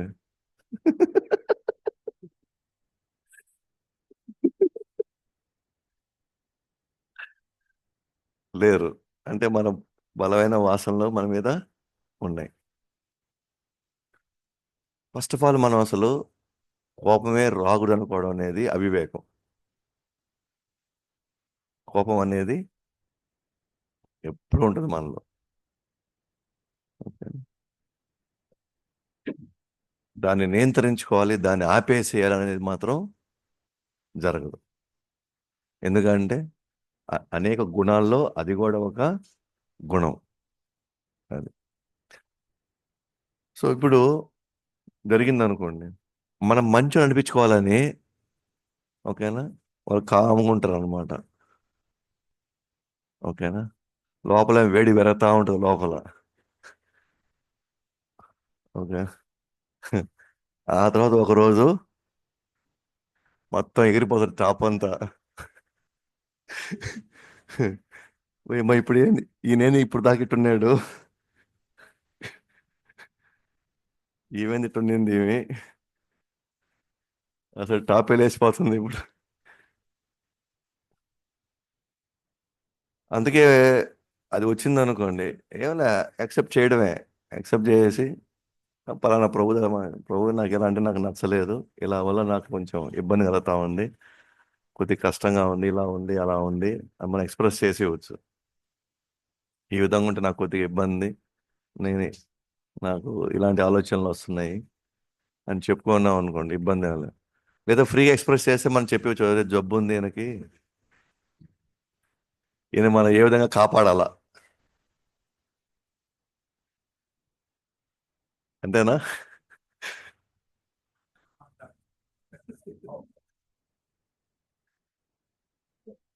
అదే, అదే ఫ్రీగా మాట్లాడడం మంచిది అంటున్నా.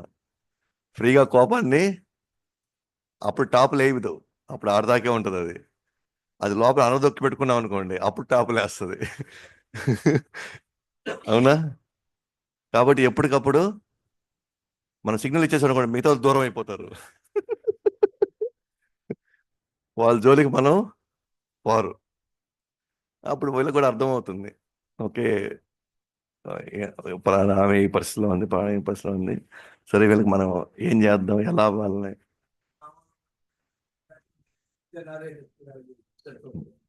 ఉమ్, అంటే నాకు అర్థమైంది, మీకు ఇక్కడ వచ్చిన కోపం అంతా అటు చూపిస్తున్నారు అయితే.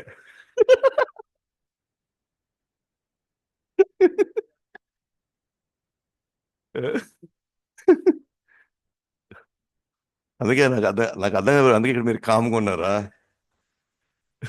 కోపం దాడి చూపిస్తారు అయితే.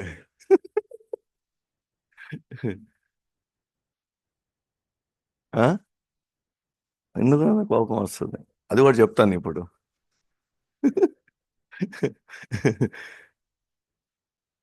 సో పర్వాలేదు, అని ఎక్స్ప్రెస్ చేయొచ్చు. ఓకేనా, ఇబ్బంది ఏం లేదు, చెప్పుకోవచ్చు. కొంతవరకు చెప్పుకుంటే అది టాప్ లేదు, అప్పుడు కంట్రోల్లో ఉంటుంది.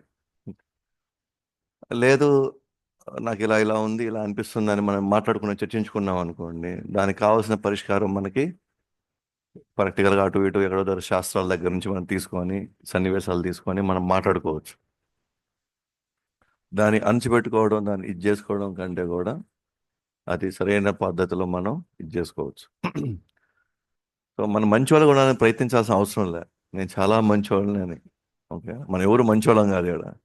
మంచివాళ్ళం అయితే ఇక్కడ పట్టం అసలు, కలియుగంలో మనం అసలు పుట్టం. సో అది గ్యారంటీ, నో డౌట్. అదే కరెక్ట్, సరైన టైం రాలా. అది చూపించుకోవడానికి సరైన టైము రాలా. సో ప్రాబ్లం లేదు. అందుకే మనకి ఇక్కడ ఏం చెప్పారంటే, ఎలా నియంత్రించుకోవాలంటే, భగవంతుని కానీ లేకపోతే భగవద్ భక్తుల్ని కానీ ఎవరైనా కానీ దూషిస్తుంటే వాళ్ళ మీద మన కోపాన్ని ఫుల్గా చూపించుకోవచ్చు. కాకపోతే మనకు కూడా శక్తి ఉండాలి, రేపు మళ్ళీ వాళ్ళు దాడి చేస్తే. మనం కోపాన్ని సరైనటువంటి వాటికి ఉపయోగించడు. అంటే ఎవరిని అంటున్నారు వాళ్ళు? భగవంతుని అంటున్నారు, భగవద్భక్తులు అంటున్నారు. నన్నంటే పర్వాలే, నాకేం ఇబ్బంది ఏం లేదు. నా గురించి అని నా గురించి అని నేను అది కాదు, నువ్వు అనుకున్నా నేను అది కాదు, నా మీద ఎన్ని నిందలేసినా నేను అది కాదు, నువ్వు అనుకున్నట్టుగా నేను కాదు. ఓకే, సో నువ్వు అనుకున్నట్టుగా నేను కానప్పుడు నాకు ఎందుకు కోపం వస్తుంది?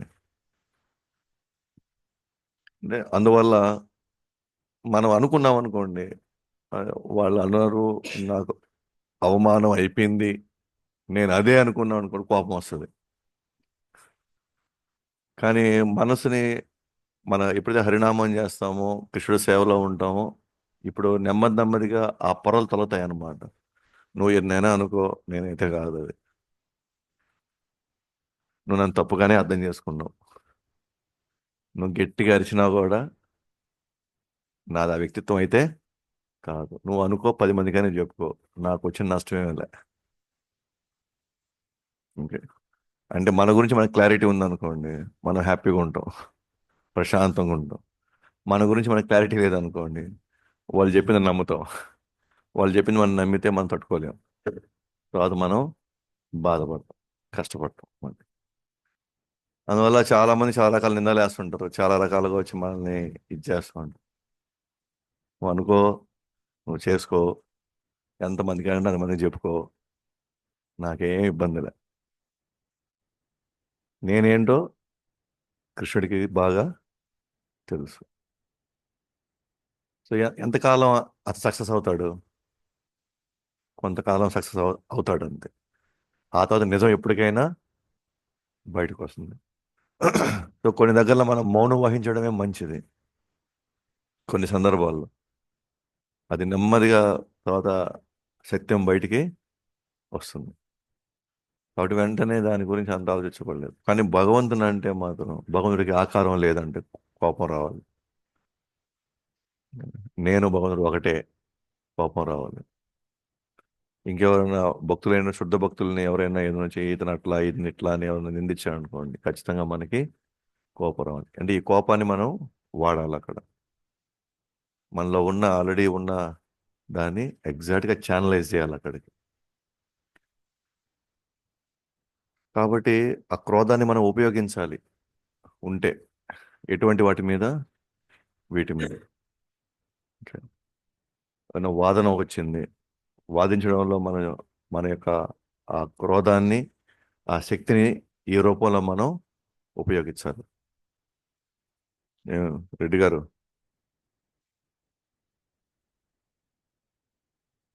మౌనంగా ఉంటే ఇల్లు కూలిపోద్ది.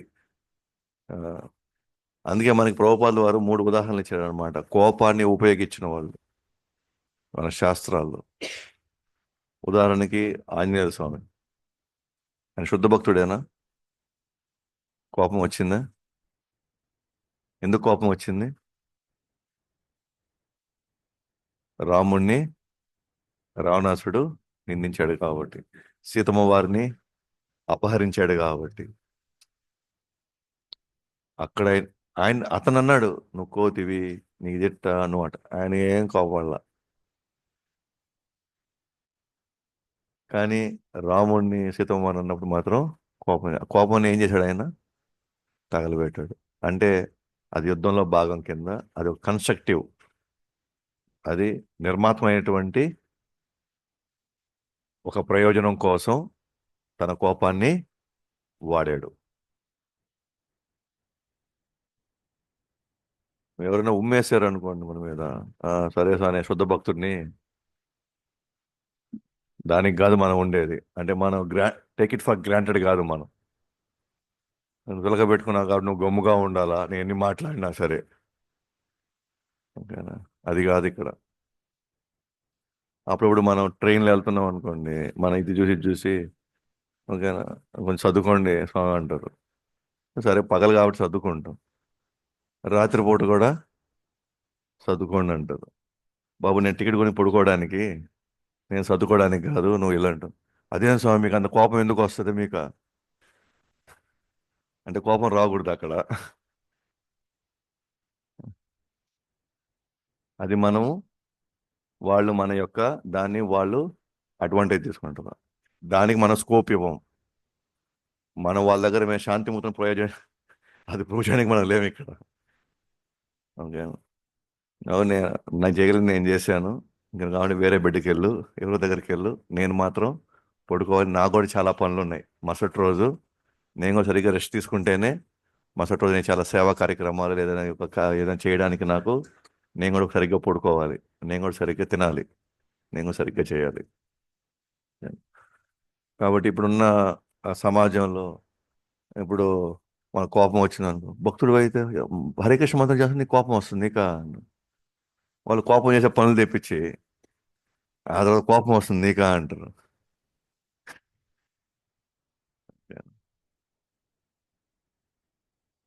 అప్పుడు నువ్వు చెప్పాలి ఎగ్జాంపుల్, ఆంజనేయ స్వామి కోపం వచ్చి మొత్తం తగలబెట్టమంటావా అని చెప్పాలి.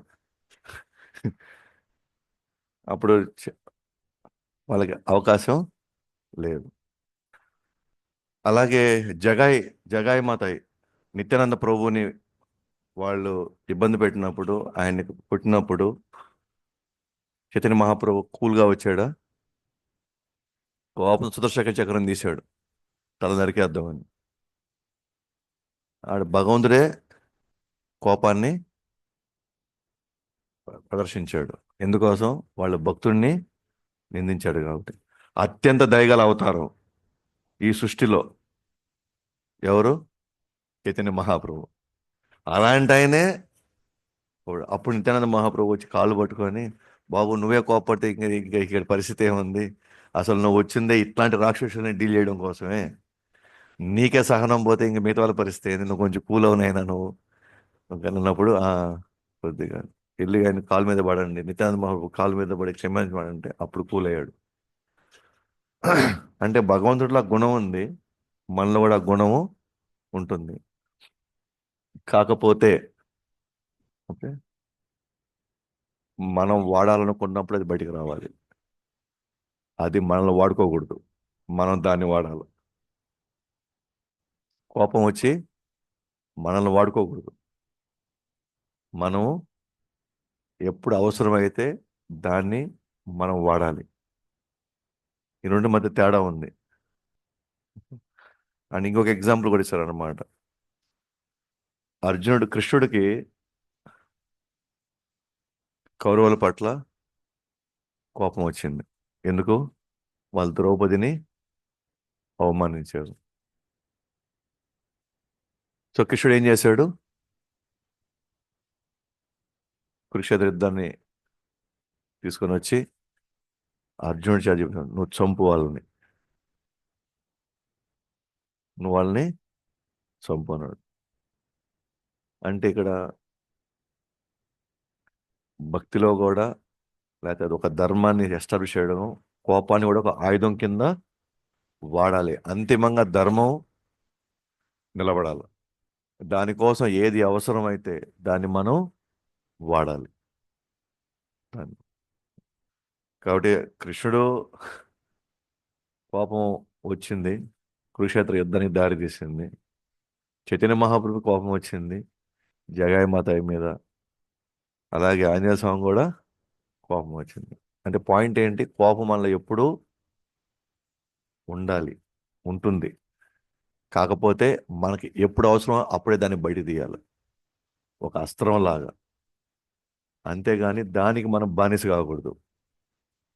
అది మన బానిస కింద ఉండాలి. మన బానిస అంటే మనం చెప్పినట్టు అవసరమైతేనే వాడాలి.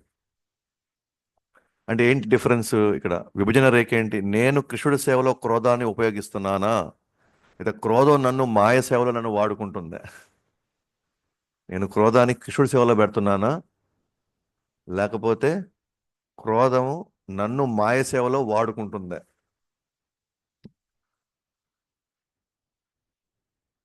ఉదాహరణకి నేను కృష్ణుడి సేవలో క్రోధాన్ని ఉపయోగిస్తున్నానా అని మనకు ఎలా తెలుస్తుంది? నేను క్రోధాన్ని వాడుతున్నాను అని, కృష్ణుడి సేవలోనే వాడుతున్నానని నాకు ఎలా తెలుస్తుంది? నాకు ఎలా అనిపిస్తుంది? కృష్ణుడు సేవలో ఏదైనా చెడిపోతుంది అన్నప్పుడు నాకు కోపం వస్తుందా? వస్తే అది న్యాయమైంది. ఓకే, అది న్యాయమైంది. ఎందుకంటే కృష్ణుడి సేవ ఎలా జరగాల? బాగా జరగాలి, ఉన్నతంగా జరగాలి. దాంట్లో ఏదైనా తేడా వచ్చినప్పుడు ఆ ఎవరైతే దానికి బాధ్యత ఉంటాడో అతను ఖచ్చితంగా తన కోపాన్ని అక్కడ ప్రదర్శించాలి. అక్కడ ప్రదర్శించడం అంటే ఏం తెలుసా? ఆ సేవ వరకే తన మీద మన కోపం. వన్స్ ఆ సేవ అయిపోయిన తర్వాత మళ్ళీ మనం హ్యాపీగా పోయి మాట్లాడగలగాల. మనకి ఎటువంటి అలమరిక ఇంకా ఉండకూడదు, ఆ కోపం కొనసాగకూడదు. ఆ కోపము కొనసాగకూడదు. అది రాత్రికి వచ్చినా కూడా ఆ సేవ ఎందుకు అట్లా చేశాడు, ఎట్లా, ఇది ఎట్లా, అది ఎట్లా, అసలు ఆ సేవ అయిపోయింది అక్కడితో. మనకి తన మీద ఏమాత్రం కొద్దిగా కూడా అసలు ఆ యొక్క ఆలోచనే మనకి రాకూడదు. అంటే అప్పుడు మన క్రోధాన్ని కరెక్ట్గా వాడినట్టు. ఆ కోపం కొనసాగుతూ ఉంది అంటే ఆ కోపం మనల్ని వాడుకుంటా ఉందని అర్థం. ఎందుకంటే కేవలం కృష్ణుడి యొక్క సేవలో పొరపాటు జరగడం వల్లనే కోపం వచ్చింది. ఇక దేని వల్ల మన కోపము?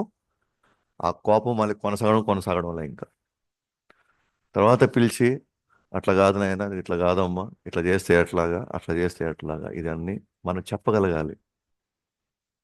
అంటే మనం సరైనటువంటి పద్ధతిలోనే కోపాన్ని వాడాం.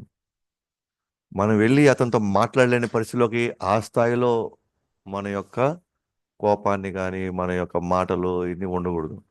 తర్వాత ఆ కోపం కొనసాగించి దాంతో వాళ్ళతో సంబంధం చెడగొట్టుకొని వాళ్ళని ఆ, అదే ముద్ర వేసుకొని వీళ్ళంతే, ఈ సేవిస్తే ఇంతే, వీళ్ళు వీళ్ళు ఇంతే, వీళ్ళు కావాలని చేస్తారు, వీళ్ళు ఇట్లాగే ఉంటారు. అది కొనసాగింది అనుకోండి, అంటే కోపం మనల్ని వాడుకుంటుంది. లేదా రెండోది, నా పేరు చెడిపోతుందని కోపం వస్తుంది, నా పరువు పోతుంది ఇక్కడ అని కోపం వస్తుంది. అట్లా వచ్చింది అంటే మనం కోపాన్ని వాడుకుంటున్నాం, కోపం మనల్ని వాడుకుంటుంది. కోపం మనల్ని వాడుకుంటాం అంతే. సపోజ్ ఏదో చేసాడు కూడా, మన పేరు అసలు చెప్పలే అక్కడ. మ్మ్. దేనివల్ల? మన పేరు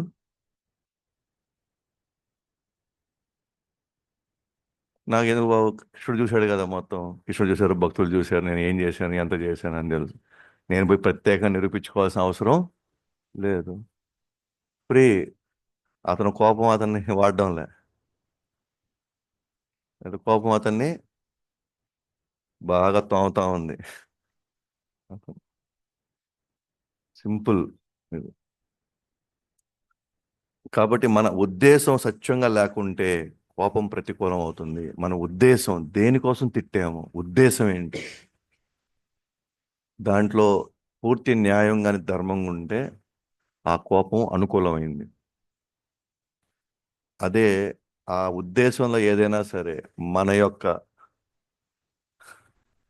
స్వార్థమో లేకపోతే మన పేరో లేకపోతే అది ఉందనుకోండి, అప్పుడు అదే కోపం మనం నాశనం చేసి పడేస్తుంది, మనల్ని భక్తిలో ఎదగనీయకుండా చేస్తుంది. సో గురువు కోపడతాడు. ఎందుకని? మనకి ఆస్తి ఆస్తి తగాదాలు ఏమైనా ఉన్నాయా? లేకపోతే మీరేమో ద్రోహం చేశారా పర్సనల్గా? ఏం లే, కలుసుకున్న ఉద్దేశం ఒకటే, కృష్ణ భక్తిలో ఎదగాలి. అది ప్రాపర్గా జరగనప్పుడు, అది ప్రాపర్గా అది సరైనటువంటి దిశలో పోకపోతే ఖచ్చితంగా కోపం జరుగుతుంది. ఓకే. సో ఎందుకని అక్కడ అతను బయటపడాలి, ఆ సమస్య నుంచి బయటికి రావాలి అని అంటే కొన్ని దగ్గరలో మనం కఠినంగా మనది. ఆ తర్వాత అతని మీద ఎటువంటి ఇదే అసలేనే లేదు అసలు. ఓకే. మళ్ళీ ఎప్పుడెప్పుడు అలా అవసరం వల్ల కూడా వాళ్ళు మనకి అందుబాటులో ఉంటారు. మనం అనుకుంటా ఉంటాం అనమాట, వాళ్ళు ఇట్లా ఉంటారేమో, ఇలా ఇలా అవుతారేమో, అలా అవుతారేమో. కానీ వాళ్ళకేం ఉండదు. అప్పటికప్పటికి అన్నామా చేసాం. నాకే చాలా టైం పట్టింది మహారాజ్ గారిని అర్థం చేసుకోవడం ఆ విషయంలో. ఆ తర్వాత అర్థమైంది ఈయనంతా అయినది ఆ టైం వరకేను అని. తర్వాత ఫ్రీ అయిపోయాను. ఇప్పుడు ఏమైనా కానివ్వండి, కానివ్వండి కానివ్వండి, అయిపోయిందా సరే వెళ్ళిపోవడమే. ఒకప్పుడు అంటే ఎందుకు అన్నాడు, ఎందుకు ఎట చేసేట పోయమ్మా అంటే అప్పుడు బుర్ర వేడెక్కిపోయేది అసలు. ఏమన్నా ఇప్పుడు ఫ్రీ. తప్పు చేసామని తిట్టాడు, దానికి ఏముంది? ఓకే, ఇంక మీదట చేయకూడదు, అయిపోయింది. ఇంకా మనసు అక్కడితో క్లియర్ అయిపోయింది. ఇంకా మళ్ళీ మనకి అసలు ఆలోచనే లేదు. అప్పుడు మనకు క్లారిటీ అన్నమాట లైఫ్లో, ఎందుకు ఏంటి అనేది మనకి క్లారిటీ. సో నేను ఒకసారి ఇదే నేను ఒకసారి అంటే నాకు అంటే అప్పుడు దాకా నాకు తెలియలేదు అనమాట, కోపాన్ని వాడడం అంటే ఏంటి, అంటే కోపం మనల్ని వాడుకోవడం ఏంది, మన కోపాన్ని వాడడం ఏంటి అనేది నాకు లైఫ్లో నా లైఫ్లో ఒక రిలేషన్ వచ్చింది అది. సో నేను లెక్చరర్గా ఉన్నప్పుడు పిల్లలు రకరకాల మనం చెప్పిన హోంవర్క్ కావచ్చు, లేదా క్లాస్లో న్యూసెన్స్ చేస్తుంటారు, మనం చెప్పేటప్పుడు ఏదో గోల్ చేస్తుంటారు ఇట్లా ఇట్లా అని. ఒకసారి ఒక స్టూడెంట్ వచ్చేసి, ఓకే, నేను చెప్తున్నాను, ఓకేనా, అతను మాట్లాడుతూనే ఉన్నాడు పక్కనోడితో. మళ్ళీ ఒకసారి వార్నింగ్ ఇచ్చాను, చదవదని. మళ్ళీ అదే చేశాడు, మళ్ళీ మూడోసారి చేశాడు. ఇంకా లేచి లెఫ్ట్ అండ్ రైట్ ఇచ్చాను అనమాట పూర్తిగా అసలు. ఓకే. అంటే రెండు ఉద్దేశాలు దాంట్లో. ఒకటి తన కంట్రోల్లో పెట్టాలని, రెండు మిగతా వాళ్ళందరూ కంట్రోల్లో పెట్టాలని. ఓకే. సో అది అయిన వెంటనే, ఓకేనా, అప్పుడు దాకా నేను గమనించాను. అయిన వెంటనే అతను వెళ్ళాడు, మళ్ళీ వచ్చాడు, మళ్ళీ క్లాస్ బయటికి వెళ్ళాను ఇంకా, మళ్ళీ వచ్చాడు అనిపించింది. అతని మీద అసలు కోపం లేదు నాకు అసలు. నేను ఫస్ట్ టైం గమనించాను అనమాట. ఓ, భగవన్నామం నిజంగానే మనల్ని ఆ స్థితికి తీసుకెళ్తా ఉంది. భక్తుల సాంగత్యం, ప్రసాదం, ఇవన్నీ కూడా. ఒకప్పుడైతే వీడిని ఇంకా పాస్ చేయకూడదు, వీడిని ఇంకా చూస్తాను ఎట్ట పాస్ అవుతాడో ఇంకా, రాని, మళ్ళీ రేపు ప్రాక్టికల్స్ ఉన్నాయి రాని, రేపు అయ్యో అసలు లేదన్నమాట. సో అప్పుడు అర్థమైంది, ఎస్, ఈ ఈ ఈ ప్రాసెస్ పనిచేస్తా ఉంది. ఈ కోపం తగ్గుతుంది. ఈ కోపం నేను ఇప్పుడు వాడానే తప్ప ఆ కోపం నన్ను వాడలేదు. ఎస్, ఈ ప్రాసెస్ ఖచ్చితంగా పని. ఇలాంటి చిన్న చిన్న సాక్షాత్కారాలే ఈ మార్గం మీద బలమైన నమ్మకం వచ్చింది. అందుకే తర్వాత నిర్ణయించుకుంది, నేను దీంట్లోనే ఉండాలి అని. నువ్వు ఊరికే అట్టా వచ్చేసి అన్నీ వదిలేసుకొని అన్నీ ఊరినే రాలా ఇక్కడికి. ఇలాంటి చిన్న చిన్నవి చిన్న చిన్నవి పని చేస్తుందా లేదా, పని చేస్తుందా లేదా, పని చేస్తుందా లేదా, ఇవన్నీ ఆలోచించి ఆలోచించి ఇప్పుడు ఎస్. కాకపోతే నిజంగా కష్టపడి నిజంగా చేసి ఆ స్థాయికి వెళ్ళిపోతాం, ఆ నమ్మకం ఉంది. అదే మన ఆ స్థాయిలో లేదు కాబట్టి మనం ఎక్కడున్నామో అక్కడే ఉన్నాం. మనం చేయడానికి ఎంత ఫలితం కావాలో అంత ఫలితం అయితే వస్తుంది. బట్ దీంట్లోనే కొనసాగామనుకో, దీంట్లోనే ఇంకా సీరియస్ చేసాం, ఇంకా సిన్సియర్ చేసాం అనుకోండి, అప్పుడు ఖచ్చితంగా అంతిమంగా నేను కృష్ణుని చేరుకోగలను, అంతిమంగా నేను గోలోకం చేరుకోగలను అనే నమ్మకం ఇట్లాంటి స్టెప్స్ వేయంగా వేయంగా వచ్చిందనమాట. అట్లన్నీ నేను పూర్తిగా దాని నుంచి నేను బయటపడ్డానేం కాదు. బట్ నేను గుర్తించాను. అంటే కోపం మనల్ని వాడుకోవడం అంటే ఏంటి, మనం కోపాన్ని వాడడం అంటే ఏంటి అనేది ఆ సన్నివేశం నాకు ఒక ఇది అనిపించింది. అట్లా అని చెప్పేసి మనం పూర్తి కంట్రోల్ అయితే లేండి. బట్ ఎస్, ఈ ప్రాసెస్ పనిచేస్తుంది అనే విషయం మాత్రం నాకు అర్థమైంది క్లియర్గా. కాబట్టి మనం కోపాన్ని వాడుకోవాలా, కోపం మనల్ని వాడుకోవాలా? ఏం మద్దది? ఆ, మనం వాడాలి, అవసరమైనప్పుడు మాత్రం అస్త్రం తీయాలి దాన్ని. ఓకేనా? అది మనల్ని వాడుకోకూడదు. సో దానికే మనం నిత్యం భక్తుల సాంగత్యంలో రావడం, జపం చేయడం, సేవలో పాల్గొనడం వల్ల ఇవి క్రమక్రమంగా మనలోనే ఈ మార్పులు మనం అనూహ్యంగా కనబడతాయి తర్వాత, మనం గమనించుకోవాలి. ఓకేనా? ఏం రెడ్డి గారు? సో బుసలు కొట్టాలే కానీ కరవకూడదు. బుసలు కొట్టాలే కానీ కరవకూడదు. ఒకసారి నారదవారు పోతూ ఉంటే, ఓకేనా, అక్కడ చుట్టుపక్కల గ్రామాలంతా కూడా వాళ్ళు భయపడుతున్నారు అనమాట అక్కడ తిరగడానికి. ఏమని, ఆ పాము కొడతా ఉంది, చాలా మంది చంపేసింది అని చెప్పి వాళ్ళు భయపడుతున్నారు, కోపంగా ఉన్నారు, రకరకాలుగా ఉన్నారు వాళ్ళు. సో నారదుల వారు అన్నారు, నారదుల వారు వెళ్ళి ఆ పాముతో మాట్లాడారు అనమాట. ఏమని, ఎందుకు ఇట్లా చేస్తావు, అన్యాయంగా అక్రమంగా చాలా మంది చంపుతున్నావు నువ్వు, ఇది మంచిది కాదు, నువ్వు ఇంక ఇటువంటి పనులు చేయొద్దు, మనకి సహకారం ఉండాలి, మనుషులతో సహకారం ఉండాలి, మనం ఉండాలి అని అన్నమాట. అనేసరికి ఈ పాము గమ్ముకుంది అప్పటి నుంచి. ఇప్పుడు పాము గమ్ముకుంటే జనాలు ఏం చేస్తారా, దాన్ని ఒక ఆట ఆడిస్తున్నారు అనమాట.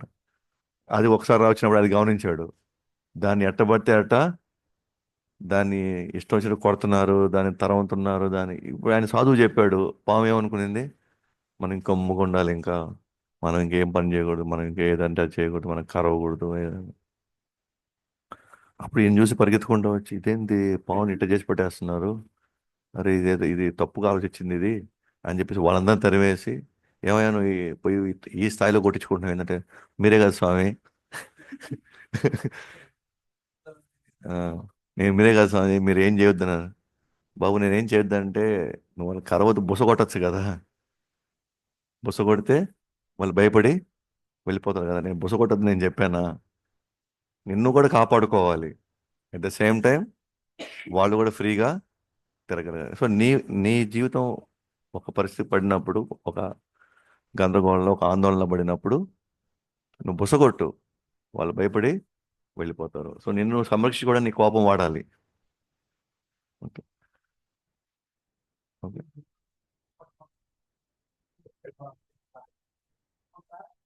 మ్మ్. అలా చూడ.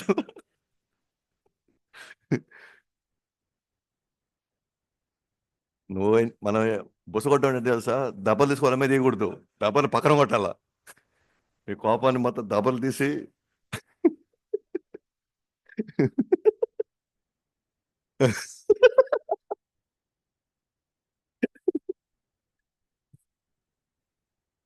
అంటే చిన్న చిన్న వాడికి దెబ్బలు పగడ కొట్టమాకండి.